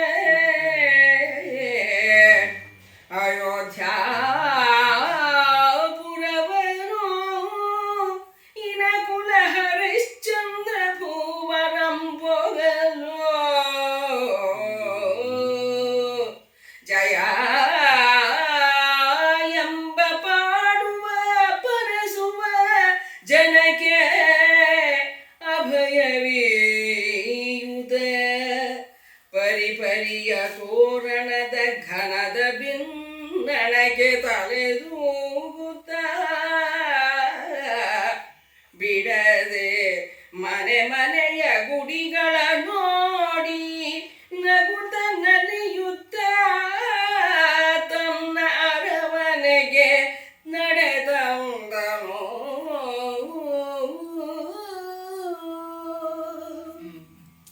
ಅಂದರೆ ಜನ ಹೇಗೆ ಆ ಪುರದ ಜನ ಹರಿಶ್ಚಂದ್ರನ ಬರುವಿಗಾಗಿ ಕಾಯ್ತಾ ಇದ್ರಲ್ಲ, ಅದೇ ರೀತಿ ಹರಿಶ್ಚಂದ್ರ ಆ ಒಂದು ತನ್ನ ಪುರವನ್ನು ಹೊಕ್ಕಿದ್ದು ಯಾವ ರೀತಿ ಇತ್ತು ಅನ್ನೋದನ್ನ ಕವಿ ಇಲ್ಲಿ ಇಷ್ಟು ಚೆನ್ನಾಗಿ ಹೇಳ್ತಾನೆ. ಅನುನಯದಿ ವನಜವನಮಂ ದಿನಪ ಪೊಗುವಂತೆ, ಅಂದ್ರೆ ಈ ದಿನಕರ ಸೂರ್ಯ ಕಮಲವನಾನೇ ಹೊಕ್ಕಂತಾಗೋಯ್ತು. ಒಂದು ಕಮಲ ಒಂದಿದ್ರೇನೆ ಅಷ್ಟು ಸುಂದರ. ಒಂದು ಕಮಲ ವನಕ್ಕೆ ಸೂರ್ಯ ಬಂದ್ರೆ ಹೇಗೆ ಎಲ್ಲ ಕಮಲಗಳು ಅರಳಿಕೊಂಡು ನಿಂತ್ಕೊಳ್ಳುತ್ತಲ್ಲ, ಆ ರೀತಿ ಇವನು ಬಂದಿದ್ದಾಯ್ತು. ವನಮಂ ವಸಂತ ಪೊಗುವಂತೆ, ಅಂದ್ರೆ ಒಂದು ಕಾಡಿಗೆ ವಸಂತ ಹೊಕ್ಕದಾಗ, ಒಂದು ಉದ್ಯಾನವನಕ್ಕೆ ಒಬ್ಬ ವಸಂತ ಮಾಸ ಬಂದಾಗ ಅದು ಇನ್ನೆಷ್ಟು ರಮಣೀಯವಾಗಿರುತ್ತಲ್ಲ, ಅಷ್ಟು ಹಸಿರಿನಿಂದ ತುಂಬಿ ತುಳುಕ್ತಿರುತ್ತಲ್ಲ ಎಲ್ಲ. ಆ ರೀತಿ ಇವನು ಹೊಕ್ಕಿದ್ದು ಪುರಾಣ ಈ ರೀತಿ ವಸಂತ ಉದ್ಯಾನವನಕ್ಕೆ ಬಂದಾಗಾಯ್ತು ಅಂತ ಹೇಳ್ತಾ ಇದ್ದಾನೆ. ಹರಿಶ್ಚಂದ್ರ ನೀ ಬಂದ್ಯಲ್ಲಪ್ಪ ಅಂತ ಹೇಳಿ ಎಲ್ರೂ ಹಾಡ್ತಾ ಇದ್ದಾರೆ, ಕುಣಿದಾಡ್ತಾ ಇದ್ದಾರೆ.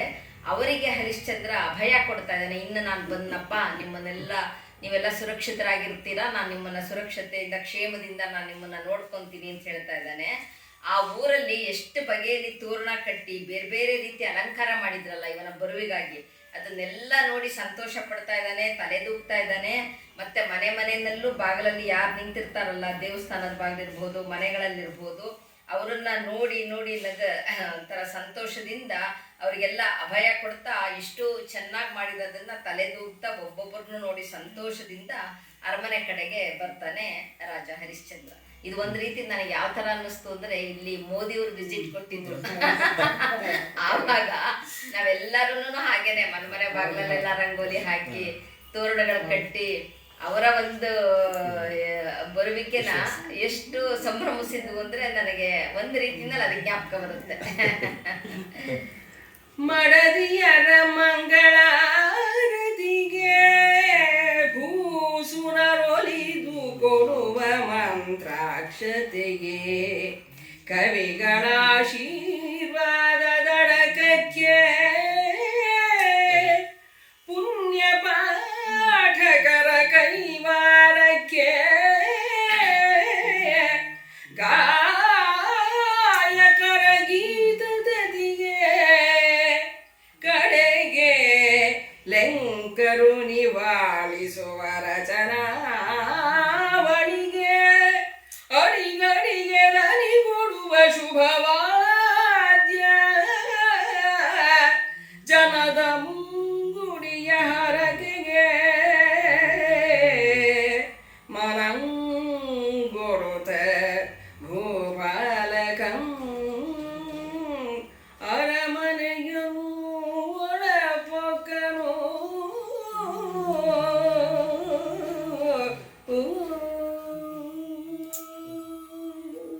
ಅಂದ್ರೆ ಪ್ರತಿಯೊಂದು ಪದ್ಯದಲ್ಲೂ ಇಲ್ಲಿ ನಾವು ಈ ಕವಿಯ ಪ್ರತಿಭೆ ನೋಡ್ತೀವಿ. ಯಾಕಂದ್ರೆ ಅವನು ಹೋಗುವಾಗ ಹೇಗೆ ಪ್ರತಿಯೊಂದೂ ಪ್ರಾಣಿ ಪಕ್ಷಿಗಳು ಎಲ್ಲಾನು ಜನಗಳೆಲ್ಲ ಹೇಗೆ ಗೋಳಾಡಿದ್ರು, ಎಷ್ಟೆಷ್ಟು ತೊಂದರೆ ಆಯಿತು, ಅವನೆಷ್ಟು ತೊಂದರೆ ಅನುಭವಿಸ್ತಾನೆ, ಅದನ್ನೆಲ್ಲ ಹೇಗೆ ಕೊಡ್ತಾನೆ. ಈಗ ಅವನು ಬಂದಾಗ್ಲೂ ಹೇಗೆ ಜನಗಳು ಅವನನ್ನ ಸ್ವಾಗತಿಸಿದ್ರು, ಮತ್ತೆ ಇವನು ಅದನ್ನ ಹೇಗೆ ಸ್ವೀಕರಿಸ್ತಾ, ಅವನು ಹೇಗೆ ತನ್ನನ್ನ ಅವರು ಹೇಗೆ ಎದುರ್ಕೊಂಡ್ರಲ್ಲ ಅದನ್ನ ಅವನು ಹೇಗೆ ಸಂತೋಷ ಪಡ್ತಾ ಇದ್ದಾನೆ, ಅದನ್ನ ಹೇಗೆ ಸಂತೋಷ ಅನುಭವಿಸ್ತಾ ಇದ್ದಾನೆ ಅನ್ನೋದನ್ನ ಪ್ರತಿಯೊಂದು ಪದದಲ್ಲೂ ಕೊಡ್ತಾ ಹೋಗ್ತಾನೆ. ಯಾಕಂದ್ರೆ ಅದನ್ನೇ ರಿಪೀಟ್ ಆಗದಿದ್ರು ಪದಗಳು ಯಾವುದನ್ನು ಪುನರುಕ್ತಿ ಅಂದ್ರೆ ಪುನರುಚ್ಚಾರಣೆ ಅದನ್ನೇ ಮಾಡಲ್ಲ. ಅವನು ಪದಗಳನ್ನು ಬೇರೆ ಬೇರೆನೆ ಹಾಕ್ತಾನೆ. ಸಂದರ್ಭ ಒಂದೇ ಆದ್ರೂ ಆ ಪದಗಳು ಬೇರೆ ಬೇರೆನೇ ಆಗಿರುತ್ತೆ. ನೋಡಿ ಇಲ್ಲಿ ಮಡದಿಯರ ಮಂಗಳಾರತಿಗೆ ಹೆಣ್ಮಕ್ಳೆಲ್ಲ ಆರತಿ ಮಾಡ್ತಾರೆ ಅವನಿಗೆ. ಭೂಸುರರು ಒಲಿದು ಕೊಡುವ ಮಂತ್ರಾಕ್ಷತೆ, ಬ್ರಾಹ್ಮಣರೆಲ್ಲ ಅವನ್ನ ಹರಿಸಿ ಮಂತ್ರಾಕ್ಷತೆ ಕೊಡ್ತಾರೆ, ಕವಿಗಳ ಆಶೀರ್ವಾದ ಮಾಡ್ತಾರೆ, ಆ ಒಂದೇ ಭಾಗದಲ್ಲೆಲ್ಲ ಅವ್ರನ್ನ ಹೊಗಳ್ತಾರೆ, ಆ ಗಾಯಕರೆಲ್ಲ ಅವನ ಮೇಲೆ ರಚಿಸಿದ ಗೀತೆಗಳನ್ನ ಹಾಡ್ತಾರೆ. ಆಮೇಲೆ ಅಡಿಗಳಿಗೆ ದನಿಗೊಡುವ ವಾದ್ಯಗಳು ಬೇರೆ ಬೇರೆ ತರಹಾವರಿ ವಾದ್ಯಗಳಿರುತ್ತೆ. ಅದನ್ನೆಲ್ಲಾನು ಅವನು ಎಷ್ಟು ಅನುಭವಿಸ್ತಾ ಇದ್ದಾನೆ, ಸಂತೋಷದಿಂದ ಸಂಭ್ರಮಿಸ್ತಾ ಇದ್ದಾನೆ. ಅದನ್ನ ಮನಂಗೊಂಡು ಹರಕೆಗೆ ಅವರ ಈ ಎಲ್ಲ ಆಶೀರ್ವಾದ ಅವರ ಹರಕೆಗಳನ್ನ ಅವನು ಅಷ್ಟರ ಮಟ್ಟಕ್ಕೆ ಅನುಭವಿಸ್ತಾ ಇದ್ದಾನೆ, ಖುಷಿ ಪಡ್ತಾ ಇದ್ದಾನೆ. ಇದು ಕವಿಗಳೆಲ್ಲ ಪದ್ಯ ರಚಿಸಿ ಹಾಡ್ತಾರಲ್ಲ ಅದಕ್ಕೆಲ್ಲ ಸಂತೋಷ ಪಡ್ತಾ ಇದ್ದಾನೆ, ತಲೆದೂಗ್ತಾ ಇದ್ದಾನೆ. ಮನಂಗೊಡುತ್ತಾ ಭೂಪಾಲಂ ಅರಮನೆಯೊಳು ಹೊಕ್ಕನು. ಇಷ್ಟೆಲ್ಲ ಪ್ರತಿಯೊಂದನ್ನು ಸವಿಯುತ್ತಾ ಅಂತ ಹೇಳ್ಬೋದು, ಎಲ್ಲ ರಸಾಸ್ವಾದ ಮಾಡ್ತಾ ಒಳಗಡೆ ಅರಮನೆ ಒಳಗಡೆ ಹೋಗ್ತಾನೆ. ಜನಪತಿಯ ಕೈ ಮಿಡಿದು ಮನೆ ಬೊಕ್ಕನು ಅತಿ ಮುದದಿ ಖನವೆನಿಪ ಧರ್ಮಾರ್ಥ ಕಾಮ ಮೋಕ್ಷವನೀವ ಮುನಿ ಪಿತಾಮಹನು ಮುನಿರಾಜಾಧಿರಾಜನು ಮುನೀಶ್ವರನು ಮುನಿ ಮುಖ್ಯನು ಮುನಿವರನು ಮುನಿ ಪುಂಗವನು ಮುನೀಂದ್ರನು ಸರ್ವ ಮುನಿವರೇಣ್ಯನು ಮುನಿಶ್ರೇಷ್ಠನು ಮುನೀಶನು ಗುರೆ ಮುನಿಗಳಾದಿತ್ಯನು ಮುನಿಸ್ತುತ್ಯನು ಎನಿಪ ವಿಶ್ವಾಮಿತ್ರ ಮುನಿನಾಥನು ಜನಪತಿಯ ಕೈ ಹಿಡಿದು ಮನೆ ಒಕ್ಕನು.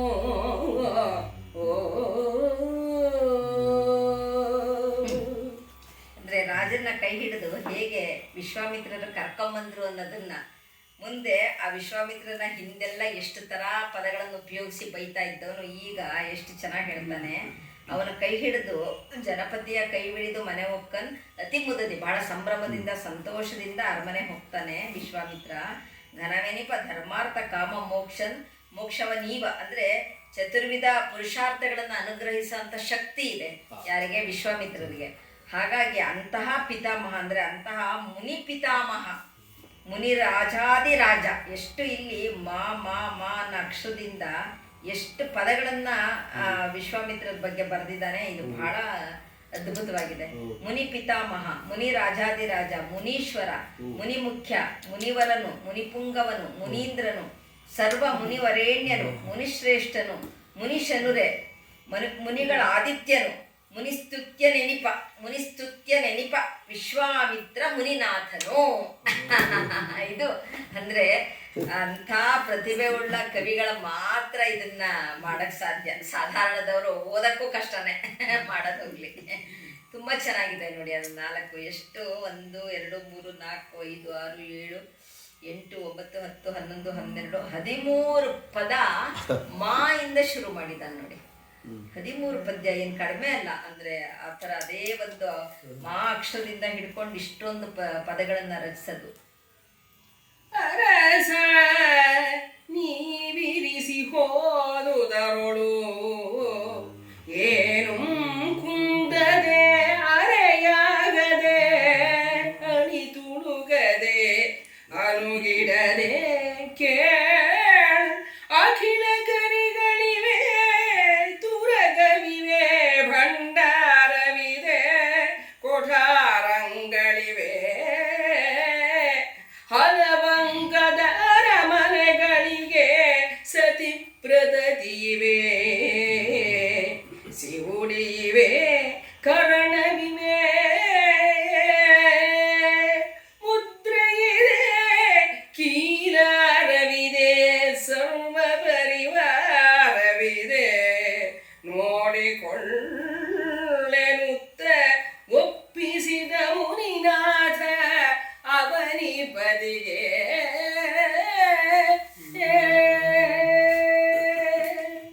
ಅಂದರೆ ಪ್ರತಿಯೊಂದು ಪದ್ಯಗಳನ್ನು ಅಲ್ಲಿಗೆ ಇಲ್ಲಿಗೆ ಹೇಗೆ ರಿವರ್ಸ್ ಆಗಿ ತಗೊಂಡು ಬರ್ತಾ ಇದ್ದಾನೆ ಕವಿ.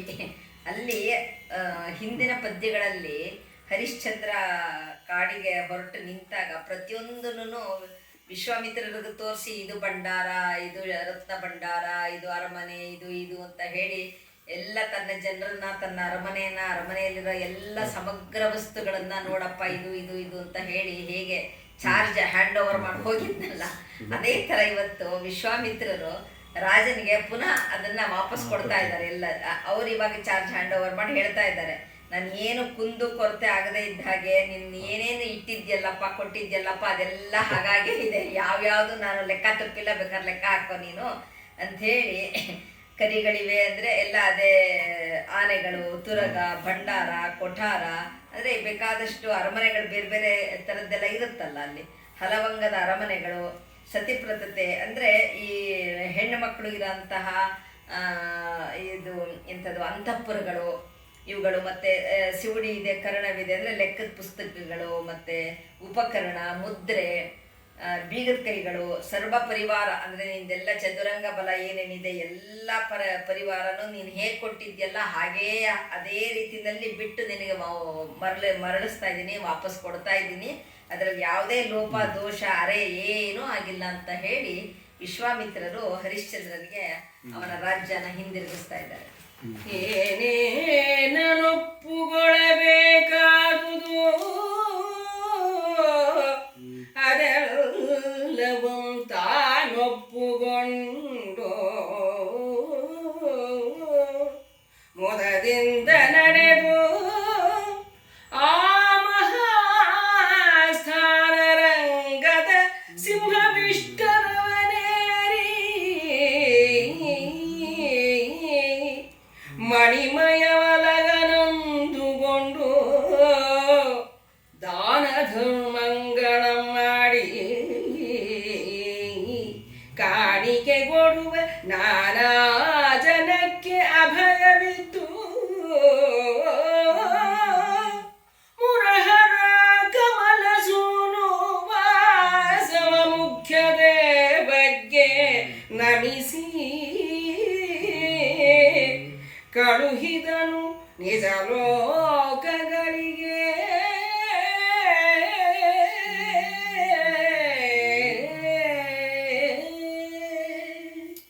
ಎಷ್ಟು ಚೆನ್ನಾಗಿದೆ ಈ ಪದ್ಯಗಳು ಅಂದರೆ, ಕವಿ ಈಗ ಯಾವುದೋ ಒಂದು ಸಂಭ್ರಮ ನಡೀತಾ ಇರುತ್ತೆ ಅಂತ ಹೇಳಿದ್ರೆ ಅದನ್ನ ಹೇಗೋ ಅರ್ಧಕ್ಕ ಎಲ್ಲ ಆಯ್ತು, ಎಲ್ಲ ಸುಖವಾಗಿದ್ರು ಕಡೆಯಲ್ಲಿ ಅಂತ ನಾವು ಕಥೆ ಮುಗಿಸ್ತೀವಲ್ಲ, ಎಲ್ಲ ಆಯ್ತು ಆಮೇಲೆ ರಾಜ ರಾಣಿ ಎಲ್ಲ ಸುಖವಾಗಿದ್ರು ಅಂತ ಹಾಗೆ ಬಿಡ್ಲಿಲ್ಲ. ಪ್ರತಿಯೊಂದನ್ನು ಎಷ್ಟು ಮೆಟಿಕ್ಯುಲಸ್ ಆಗಿ ಹೇಳ್ತಾ ಹೋಗ್ತಾನೆ. ಅಲ್ಲಿ ಶಿವ ಅಂತರ್ಧಾನನಾದ ಇವನನ್ನ ಅಯೋಧ್ಯೆಗೆ ಕಳಿಸಿ ಅಲ್ಲಿ ತನ್ನ ಕೆಲಸ ತನ್ನ ಕರ್ತವ್ಯ ಮುಗಿಸಿ ಹೋದ ಅಂತ. ಇಲ್ಲಿ ಅಯೋಧ್ಯೆಗೆ ಹೇಗೆ ಬಂದ, ಜನ ಹೇಗೆ ಅವನನ್ನ ಸ್ವಾಗತಿಸಿದ್ರು, ಸಂಭ್ರಮಿಸಿದ್ರು ಅನ್ನೋದನ್ನ ಹೇಳ್ತಾನೆ. ಮತ್ತೆ ಹಾಗೆ ವಿಶ್ವಾಮಿತ್ರರು ಹೇಗೆ ಅವನಿಗೆಲ್ಲ ಒಪ್ಪಿಸಿದ್ರು ಅವನ ರಾಜ್ಯನ, ಅದನ್ನೆಲ್ಲ ಈತ ಒಪ್ಪಿಸ್ಕೊಂಡ ಅನ್ನೋದನ್ನ ಹೇಳ್ತಾ ಇದ್ದಾರೆ. ಅದೆಲ್ಲ ಆದಮೇಲೆ ಈ ಎಲ್ಲಾರನ್ನೂ ಬಂದಿದ್ದಂಥ ದೇವರುಗಳನ್ನೆಲ್ಲರನ್ನೂ ಹೇಗೆ ಅವ್ರನ್ನೆಲ್ಲರನ್ನೂ ಅವರವರ ಸ್ಥಳಕ್ಕೆ ಅವ್ರನ್ನ ಬೀಳ್ಕೊಟ್ಟ ಅನ್ನೋದನ್ನ ಹೇಳ್ತಾ ಇದ್ದಾನೆ. ಅಂದ್ರೆ ಸ್ಟೆಪ್ ಬೈ ಸ್ಟೆಪ್ ಎಲ್ಲಾನು ಹೇಗೆ ನಡೀತಾ ಇದೆ ಅಲ್ಲಿ ಅನ್ನೋದನ್ನ ನಮ್ಮ ಕಣ್ ಮುಂದೆ ತಂದಿಡ್ತಾನೆ. ಏನೇನು ಒಪ್ಪಿಸ್ಕೋಬೇಕಾಗಿರುತ್ತೋ ಅದನ್ನೆಲ್ಲಾನು ವಿಶ್ವಾಮಿತ್ರ ಅದನ್ನ ಒಪ್ಪಿಸ್ದಾಗೆ ಇವನ್ನೆಲ್ಲ ಒಪ್ಪಿಸ್ಕೊಂತಾನೆ. ಆಮೇಲೆ ಸಿಂಹಾಸನನ ಏರ್ ಕೂತ್ಕೊಂತಾನೆ. ಮಣಿಮಯ ಅಲಗನಂದುಗೊಂಡು ಅಂದರೆ ಅವನದು ರತ್ನಖಚಿತವಾದ ಮಣಿಖಚಿತವಾದ ಕತ್ತಿ ಏನಿತ್ತಲ್ಲ ಅದನ್ನ ಮತ್ತೆ ಹಿಡ್ಕೊಳ್ತಾನೆ. ದಾನ ಧರ್ಮಗಳನ್ನೆಲ್ಲ ಮಾಡ್ತಾನೆ. ಆಮೇಲೆ ಕಾಣಿಕೆಗಳನ್ನು ಕೊಡ್ತಾನೆ, ಯಾರ್ಯಾರಿಗೆ ಏನೇನು ಕೊಡಬೇಕಿತ್ತೋ ಎಲ್ಲ ಕೊಟ್ಟು ತನ್ನ ಜನಗಳಿಗೆಲ್ಲ ಅಭಯ ಮಾಡ್ತಾನೆ. ಏನು ಹೆದರಬೇಡಿ ಅಂತ ಧೈರ್ಯ ತುಂಬ್ತಾನೆ. ಮತ್ತೆ ಒಂದು ವಿಶ್ವಾಸ ನಂಬಿಕೆ ಕೊಡ್ತಾನೆ. ಮೂರಹರ ಅಂದರೆ ವಿಷ್ಣು ಮತ್ತೆ ಬ್ರಹ್ಮ ಇಂದ್ರ ಇವ್ರುಗಳಿಗೆಲ್ಲರಿಗೂ ನಮಿಸಿ ಅವರೆಲ್ಲ ಬಂದಿರ್ತಾರಲ್ಲ ಇವನ್ನ ಅಯೋಧ್ಯಕ್ಕೆ ಕರ್ಕೊಂಬಂದು ಬಿಡೋದಕ್ಕಾಗಿ ಅವ್ರನ್ನೆಲ್ಲ ಮತ್ತೆ ಬೀಳ್ಕೊಟ್ಟು ಅವ್ರನ್ನೆಲ್ಲ ತಮ್ಮ ತಮ್ಮ ಲೋಕಗಳಿಗೆ ಕಳಿಸ್ತಾನೆ. ಪಾಲಿಸಿದೆ ರಕ್ಷಿಸಿದೆ ಎನ್ನ ನೀನು ಎಂದು ಭೂಪಾಲಕಂ ಕೈ ಮುಗಿದು ಕೌಶಿಕ ಪ್ರಮುಖ ಮುನಿಜಾಲಮಂ ಕಳುಹಿ ಬಳಿಕ ಉಡುಗೊರೆಯ ಕೊಟ್ಟನ್ನಂದು ಅವರಿವರ್ತಾಮೆನ್ನದೆ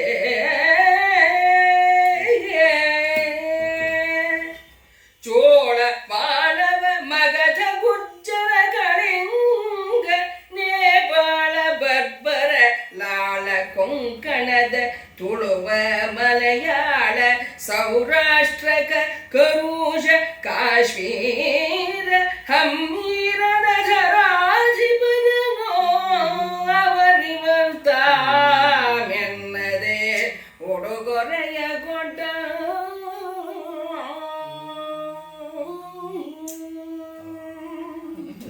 ಈಗ ದೇವರುಗಳಿಗೆಲ್ಲ ಉಡುಗೊರೆ ಕೊಟ್ಟು ಅವರಿಗೆಲ್ಲ ಸರಿಯಾದ ರೀತಿಯಲ್ಲಿ ಸನ್ಮಾನ ಮಾಡಿ ಅವರೆಲ್ಲ ಬೀಳ್ಕೊಟ್ಟಿದ್ದಾಯ್ತು. ಈಗ ಆ ಸುತ್ತಮುತ್ತಲ ದೇಶದ ರಾಜರುಗಳೇನು ಬಂದಿದ್ರಲ್ಲ ಅವರುಗಳಿಗೆಲ್ಲ ಉಡುಗೊರೆ ಕೊಟ್ಟು ಕಳಿಸ್ತಾನೆ ಅನ್ನೋದನ್ನ ಎಷ್ಟು ಚೆನ್ನಾಗಿ ಹೇಳ್ತಾನೆ. ಪಾಲಿಸಿದೆ ರಕ್ಷಿಸಿದೆ ಇನ್ನ ನೀನೆಂದು ಭೂಪಾಲಕಂ ಕೈ ಮುಗಿದು ಕೌಶಿಕ ಪ್ರಮುಖ ಮುನಿ ಜಾಲಮಂ ಕಳುಹಿ. ಆ ಕೌಶಿಕ ಮುನಿ ಅವ್ರದ್ದೆಲ್ಲರನ್ನೂ ಆ ಮುನಿ ವೃಂದ ಏನಿರುತ್ತಲ್ಲ ಅವ್ರನ್ನೆಲ್ಲ ಬೀಳ್ಕೊಡ್ತಾನೆ. ನಂತರ ಅವ್ರಿಗೆಲ್ಲ ಸಾಕಷ್ಟು ಉಡುಗೊರೆಗಳನ್ನು ಕೊಟ್ಟು ಮುಂದೆ ಚೋಳ, ಮಾಳವ ಅಂದರೆ ಮಧ್ಯಪ್ರದೇಶ, ಚೋಳರು ಅಂದರೆ ನಮ್ಮ ಈಗಿನ ತಮಿಳುನಾಡು ಅಂತ ಅನಿಸುತ್ತೆ, ಮಗಧ ಅಂದರೆ ಬಿಹಾರ, ಗುರ್ಜರ ಅಂದರೆ ಗುಜರಾತು, ಮತ್ತು ಅದು ಗುರ್ಜರರು ಪ್ರತಿಹಾರರು ಅಂದರೆ ರಾಜಸ್ಥಾನ, ಗುರ್ಜರ ಅಂದರೆ ಗುಜರಾತ್ ಎರಡೂ ಸೇರ್ತಿತ್ತು ಆವಾಗ ಅಂತ. ಕಳಿಂಗ ಅಂದರೆ ಇದು ಒರಿಸ್ಸಾ ಗೊತ್ತಿದೆಯಲ್ಲ, ಈಗಿನ ಒರಿಸ್ಸಾ, ನೇಪಾಳ. ಬರ್ಬರ ಅಂತಂದರೆ ಆ ಬರ್ಬರ ಅನ್ನೋದಕ್ಕೆ ಅವರೊಂದು ಸ್ವಲ್ಪ ಬರ್ಬರರು ಅಂದರೆ ಅವರೊಂದು ರೀತಿ ತುಂಡು ಜನಗಳು, ಒಂದು ರೀತಿ ಅಷ್ಟೊಂದು ಸಂಸ್ಕಾರ ಇಲ್ಲದೆ ಇರೋ ಜನಗಳು ಅಂತನೂ ಅವ್ರಿಗೆ ಹೇಳ್ತಾರೆ. ಅಂದರೆ ಒಂದು ರೀತಿ ಮ್ಲೇಚ್ಛರು ಅವರುಗಳು ಬಂದಿದ್ದರು ಅವರು. ಆಮೇಲೆ ಲಾಳ, ಆ ಲಾಳ ಅನ್ನೋದನ್ನು ಈಗಿನ ಸೌತ್ ಗುಜರಾತ್ ಅಂತ ಹೇಳ್ತಾರೆ. ಕೊಂಕಣ ಅಂತಂದರೆ ಈ ಕೊಂಕಣ ಸೀಮೆ, ಗೋವಾ, ಮಂಗಳೂರು ಈ ಥರ ಎಲ್ಲ ಇಲ್ಲಿ ಬರುತ್ತಲ್ಲ, ಕರ್ನಾಟಕ ಆ ಪ್ರದೇಶ. ಅದೇ ತುಳುವ ಅಲ್ಲೇ ಬರುತ್ತೆ, ಮಲಯಾಳ ಕೇರಳ ಬರುತ್ತೆ, ಸೌರಾಷ್ಟ್ರ ಅಂದರೆ ಮತ್ತೆ ಗುಜರಾತ್ ಬರುತ್ತೆ. ಕರುಷ ಅನ್ನೋದನ್ನ ಅದೇ ಯಾದವ ವಂಶದವರು ಆಳ್ತಾ ಇದ್ರು, ಅಲ್ಲಿ ದಂತವಕ್ರನ ರಾಜ್ಯ ಅದು ಅಂತ ಹೇಳ್ತಾರೆ. ಅದನ್ನು ಈ ಬುಂದೇಲ್ಖಂಡ ಬರುತ್ತಲ್ಲ ಮಧ್ಯಪ್ರದೇಶದಲ್ಲಿ, ಅಲ್ಲಿ ಮತ್ತೆ ಆವಾಗಿನ ಈ ರಾಜಸ್ಥಾನದ ಚಿತ್ತೋರ್ಗರ್ ಇತ್ತಲ್ಲ ಅಲ್ಲಿ ಬರುತ್ತೆ ಅದನ್ನ ಕರುಷ ಅನ್ನೋದನ್ನ ಅಂತ ಹೇಳ್ತಾರೆ. ಕಾಶ್ಮೀರ ಅಂದರೆ ಈಗಿನ ಕಾಶ್ಮೀರ. ಹಮ್ಮೀರ ಅನ್ನೋದು ಅದು ಬಹುಶಃ ರಾಜಸ್ಥಾನದಲ್ಲಿ ಇದ್ದಿದ್ದು ಕೆಲವೊಂದು ಮ್ಲೇಚ್ಛರು ಅಂದರೆ ಈ ಮೊಘಲರು ಆಳ್ತಾ ಇದ್ದಿದ್ದು, ಅಷ್ಟೊತ್ತಾಗಲೇ ಬಂದಿದ್ರು ಅವರು ಆಳ್ತಾ ಇದ್ರು, ಅವರುಗಳಿರ್ಬೋದು ಅಂತ ಒಂದು ಊಹೆ ಅದು. ಇವರೆಲ್ಲರೂ ಬಂದಿದ್ರು, ಇವ್ರಿಗೆಲ್ಲರಿಗೂ ಸಾಕಷ್ಟು ಉಡುಗೊರೆಗಳನ್ನು ಕೊಟ್ಟು ರಾಜ ಹರಿಶ್ಚಂದ್ರ ಅವ್ರನ್ನೆಲ್ಲ ಕಳಿಸ್ತಾನೆ. ಹರನ ಸಭೆಯೊಳಗೆ, ಮುರಹರನ ಸಭೆಯೊಳಗೆ, ವಾಗ್ವರನ ಸಭೆಯೊಳಗೆ, ಪವಿಧರನ ಸಭೆಯೊಳಗೆ, ದಿನಕರನ ಸಭೆಯೊಳಗೆ, ಭಾಸುರ ಶಿಖಿಯ ಸಭೆಯೊಳಗೆ, ಶಶಿಯೊಂದು ಸಭೆಯ ನಡುವೆ, ಪರಮ ಮುನಿ ಸಭೆಯೊಳಗೆ, ವರನೃಪರ ಸಭೆಯೊಳಗೆ, ಧರಣಿಪನ ಕಥನವೇ ಕಥನ. ಮಾತೇ ಮಾತು ಪರವಿಲ್ಲ, ಬೇರನ್ಯ ವಾರ್ತೆಗಳು ಹೋಗಲಿಲ್ಲ ಎಂಬಗಳು ಏವೋಗಳ್ವೇನೋ.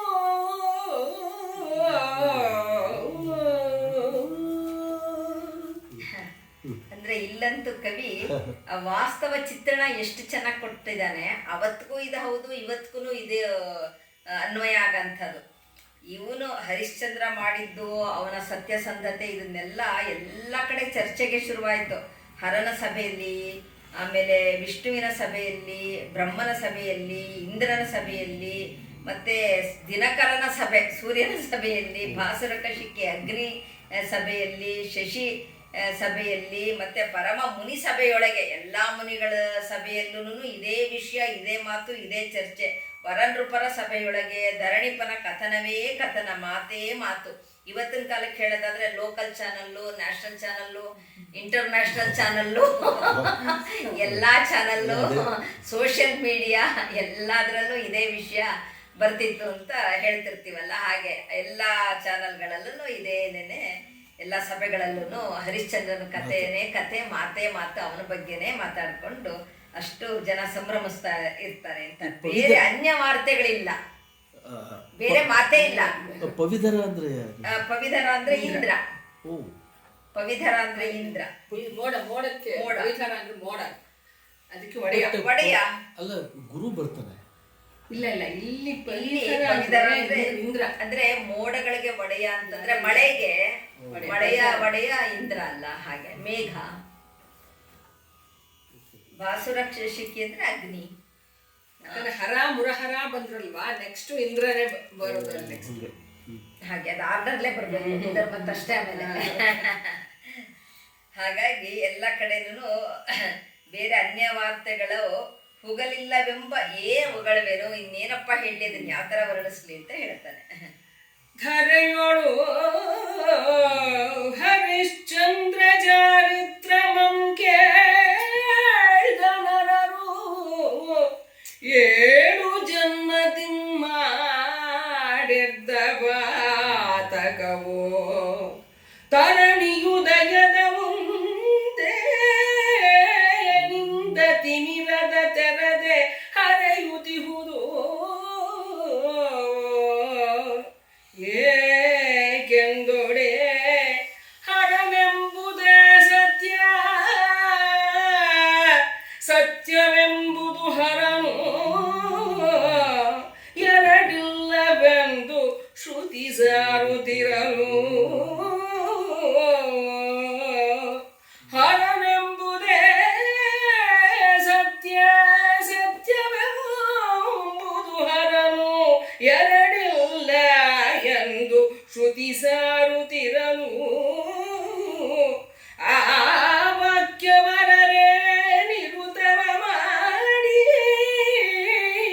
ಮೂಜಗಕ್ಕೆ ತೋರಿದ ಹರಿಶ್ಚಂದ್ರ ಕಥೆ ಕೇಳ್ತಡೆ ಹರನೆಂಬುದೇ ಸತ್ಯ ಸತ್ಯವೆಂಬುದು ಹರನು ಆ ವಾಕ್ಯವ ನಿರುತವ ಮಾಡಿ ಜಗಕ್ಕೆ ತೋರಿದ ಹರಿಶ್ಚಂದ್ರ ಕಥೆ ಕೇಳ್ತಡೆ ನರರ ಏಳು ಜನ್ಮದಿ ಮಾಡಿದ್ದ ಪಾದಕವು ತರಣಿಯುದಯದ ಮುಂದೆ ನಿಂದ ತಿಮಿರದ ತೆರದೆ ಹರೆಯುತ್ತಿಹುದು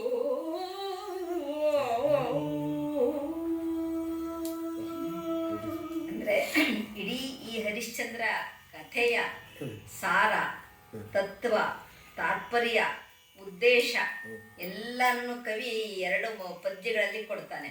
ಅಂದ್ರೆ ಹರನೆಂಬುದೇ ಸತ್ಯ, ಸತ್ಯನೆಂಬುದೇ ಹರ, ಅದರ ಆಚೆ ಬೇರೆ ಏನೂ ಇಲ್ಲ. ಇದನ್ನೆಲ್ಲ ಶ್ರುತಿ ಸಾರ್ತಾ ಇದೆ, ವೇದಗಳ ಮಾತೇ ಇದು. ಅದನ್ನ ನಿಜ ಮಾಡಿ ಅದನ್ನ ಈ ಲೋಕಕ್ಕೆ ಸಾಧಿಸಿ ತೋರಿಸ್ದ ಹರಿಶ್ಚಂದ್ರ ಅನ್ನೋದನ್ನೇ ಬಹಳ ಮುಖ್ಯವಾದ ಉದ್ದೇಶ ಈ ಕಥೆಯ ಸಾರ. ಇಂತಹ ಕಥೆಯನ್ನ ಕೇಳಿದಾಗ ಅಂದರೆ ಫಲಶ್ರುತಿ ಅಂತ ಹೇಳ್ತೀವಲ್ಲ, ಏಳೇಳು ಜನ್ಮದಲ್ಲಿ ನಾವು ಮಾಡಿದ ಪಾಪ ಕರ್ಮ ಎಲ್ಲ ತೊಳೆದು ಹೋಗ್ಬಿಡುತ್ತೆ. ಹೇಗೆ ಅಂದರೆ ಆ ಸೂರ್ಯ ಹುಟ್ಟಿದಾಗ ಕತ್ತಲೆ ಅನ್ನೋದು ಹೇಗೆ ಓಡ್ ಹೋಗುತ್ತೆ, ಹಾಗೆ ನಮ್ಮ ಪಾಪರಾಶಿ ಇಂತಹ ಹರಿಶ್ಚಂದ್ರನ ಕತೆ ಓದಿದಾಗ ಆ ಪಾಪರಾಶಿ ತೊಳೆದು ಹೋಗುತ್ತೆ ಅಂತ ಕವಿ ಹೇಳ್ತಾನೆ. ಅಂದರೆ ಅಲ್ಟಿಮೇಟ್ ಟ್ರೂತ್ ಏನಿದೆಯಲ್ಲ, ಅಂದರೆ ಶಿವ ಬೇರೆ ಅಲ್ಲ, ಸತ್ಯ ಬೇರೆ ಅಲ್ಲ ಅನ್ನೋದನ್ನ ಇಲ್ಲಿ ನಿರೂಪಿಸಕ್ಕಾಗಿ ಈ ಕಥೆ ಇದೆ. ಈ ಕಥೆಯ ಉದ್ದೇಶ ಇದು ಅನ್ನೋದನ್ನ ಕವಿ ಹೇಳ್ತಾ ಇದ್ದಾನೆ. ಅಮೃತ ಬರಿಯದ ಮನುಜನ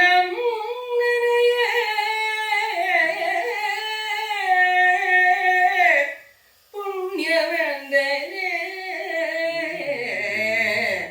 ಸೂರ್ಯ ಕುಲಜ ಕಲಿದಾನಿ ಸತ್ಯಂ ವಸಿಷ್ಠರ ಶಿಷ್ಯ ಅಧಿಕ ಶೈವಂ ಕಾಶಿಯೊಳು ಮೆರೆದ ವೇದ ಪ್ರಮಾಣ ಪುರುಷ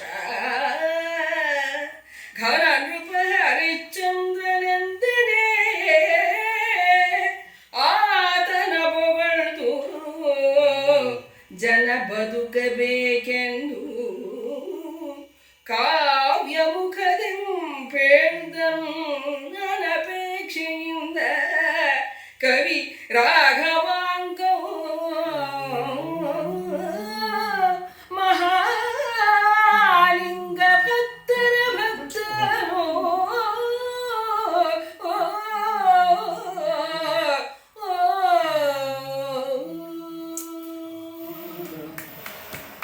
ಅಂದ್ರೆ ಕವಿ ತಾನು ಮಹಾಲಿಂಗನ ಭಕ್ತರ ಭಕ್ತ ಅಂತ ಎಷ್ಟು ಸ್ಪಷ್ಟವಾಗಿ ಹೇಳ್ಕೊಂತಾನೆ. ಭಕ್ತರ ಭಕ್ತ ಅಂದ್ರೆ ಅಂಥ ಒಂದು ಶಿವಭಕ್ತ ಇವನು.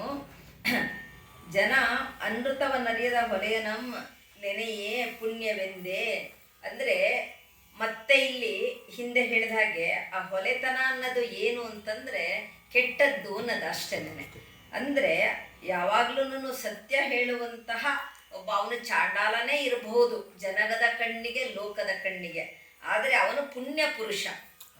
ಅವನಿಗೆ ಆ ಯಾವುದೋ ಒಂದು ಕೆಟ್ಟದ್ದು, ಯಾವುದೇ ಒಂದು ಕೆಟ್ಟದ ಜಾತಿ ಅನ್ನೋದಿಲ್ಲ. ಅವನೊಬ್ಬ ಪುಣ್ಯಾತ್ಮ. ಸೂರ್ಯಕುಲಜ ಕಲಿದಾನಿ ಸತ್ಯಂ ವಸಿಷ್ಠನ ಶಿಷ್ಯನು ಇವನು. ಯಾರು? ಹರಿಶ್ಚಂದ್ರ.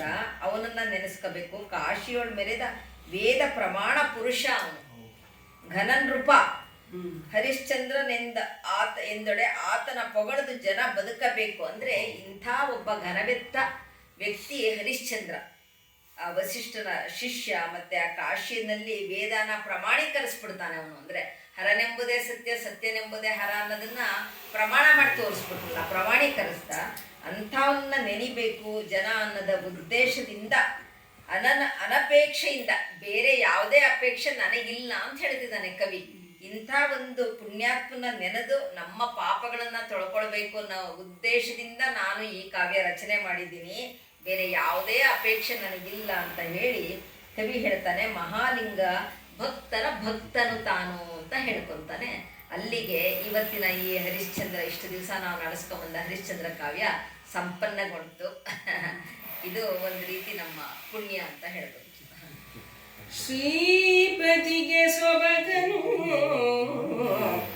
ಗುರುಪತಿಗೆ ಶಾಂತಿಯನು, ವಾಣಿಪತಿಗೆ ಚಾತುರ್ಯಮಂ, ದಿವಸ್ಪತಿಗೆ ಪ್ರತಾಪ, ಸುರಪತಿಗೆ ಭೋಗಮಂ, ರತಿಪತಿಗೆ ಮೂಲೋಕವಾವರಿಸುವ ರೂಪಂ, ಸರಿತ್ಪತಿಗೆ ಗಂಭೀರತೆಯನು, ಸ್ವಾಹಾಪತಿಗೆ ತೇಜವಂ ಕೊಟ್ಟ, ಗುರುಮೂರ್ತಿ ಪಂಪಾಪತಿ ವಿರೂಪಾಕ್ಷಂ, ಯಮಗೆ ಇಷ್ಟ ಸಿದ್ಧಿಯಂ ಮಾರ್ಗೆ ಪಂಪಾ ವಿರೂಪಾಕ್ಷಂ, ಯಮಗೆ ಇಷ್ಟ ಸಿದ್ಧಿಯಂ ಮಾರ್ಗೆ ಸಂತೋಷದಿಂದ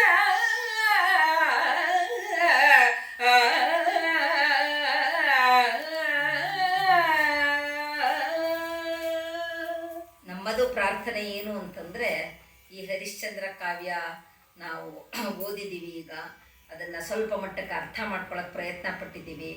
ನಮ್ಮ ದೇವರಲ್ಲಿ ಪ್ರಾರ್ಥನೆ ಏನು ಅಂದರೆ, ಇದರಿಂದ ನಾವು ಹೇಳಿದವ್ರಿಗೆ, ಕೇಳಿದವ್ರಿಗೆ, ಮತ್ತು ನಮ್ಮ ರಾಜ್ಯಕ್ಕೆ, ನಮ್ಮ ದೇಶಕ್ಕೆ ಎಲ್ಲವೂ ಒಳ್ಳೆಯದಾಗಲಿ, ನಮ್ಮ ಜನ ಎಲ್ಲ ಸಂತೋಷದಿಂದ ನಗನಗ್ತಾ ಇರೋ ಥರ ಅನುಗ್ರಹಿಸಲಿ ಆ ಶಿವ ಅಂತ ಹೇಳಿ, ಆ ಕಾಶಿ ವಿಶ್ವನಾಥ ಅಂತ ಹೇಳಿ ನಮ್ದೆಲ್ಲರದ್ದು ಪ್ರಾರ್ಥನೆ. ದೇವರು ಅದನ್ನು ಸಲ್ಲಿಸ್ಕೋಬೇಕು.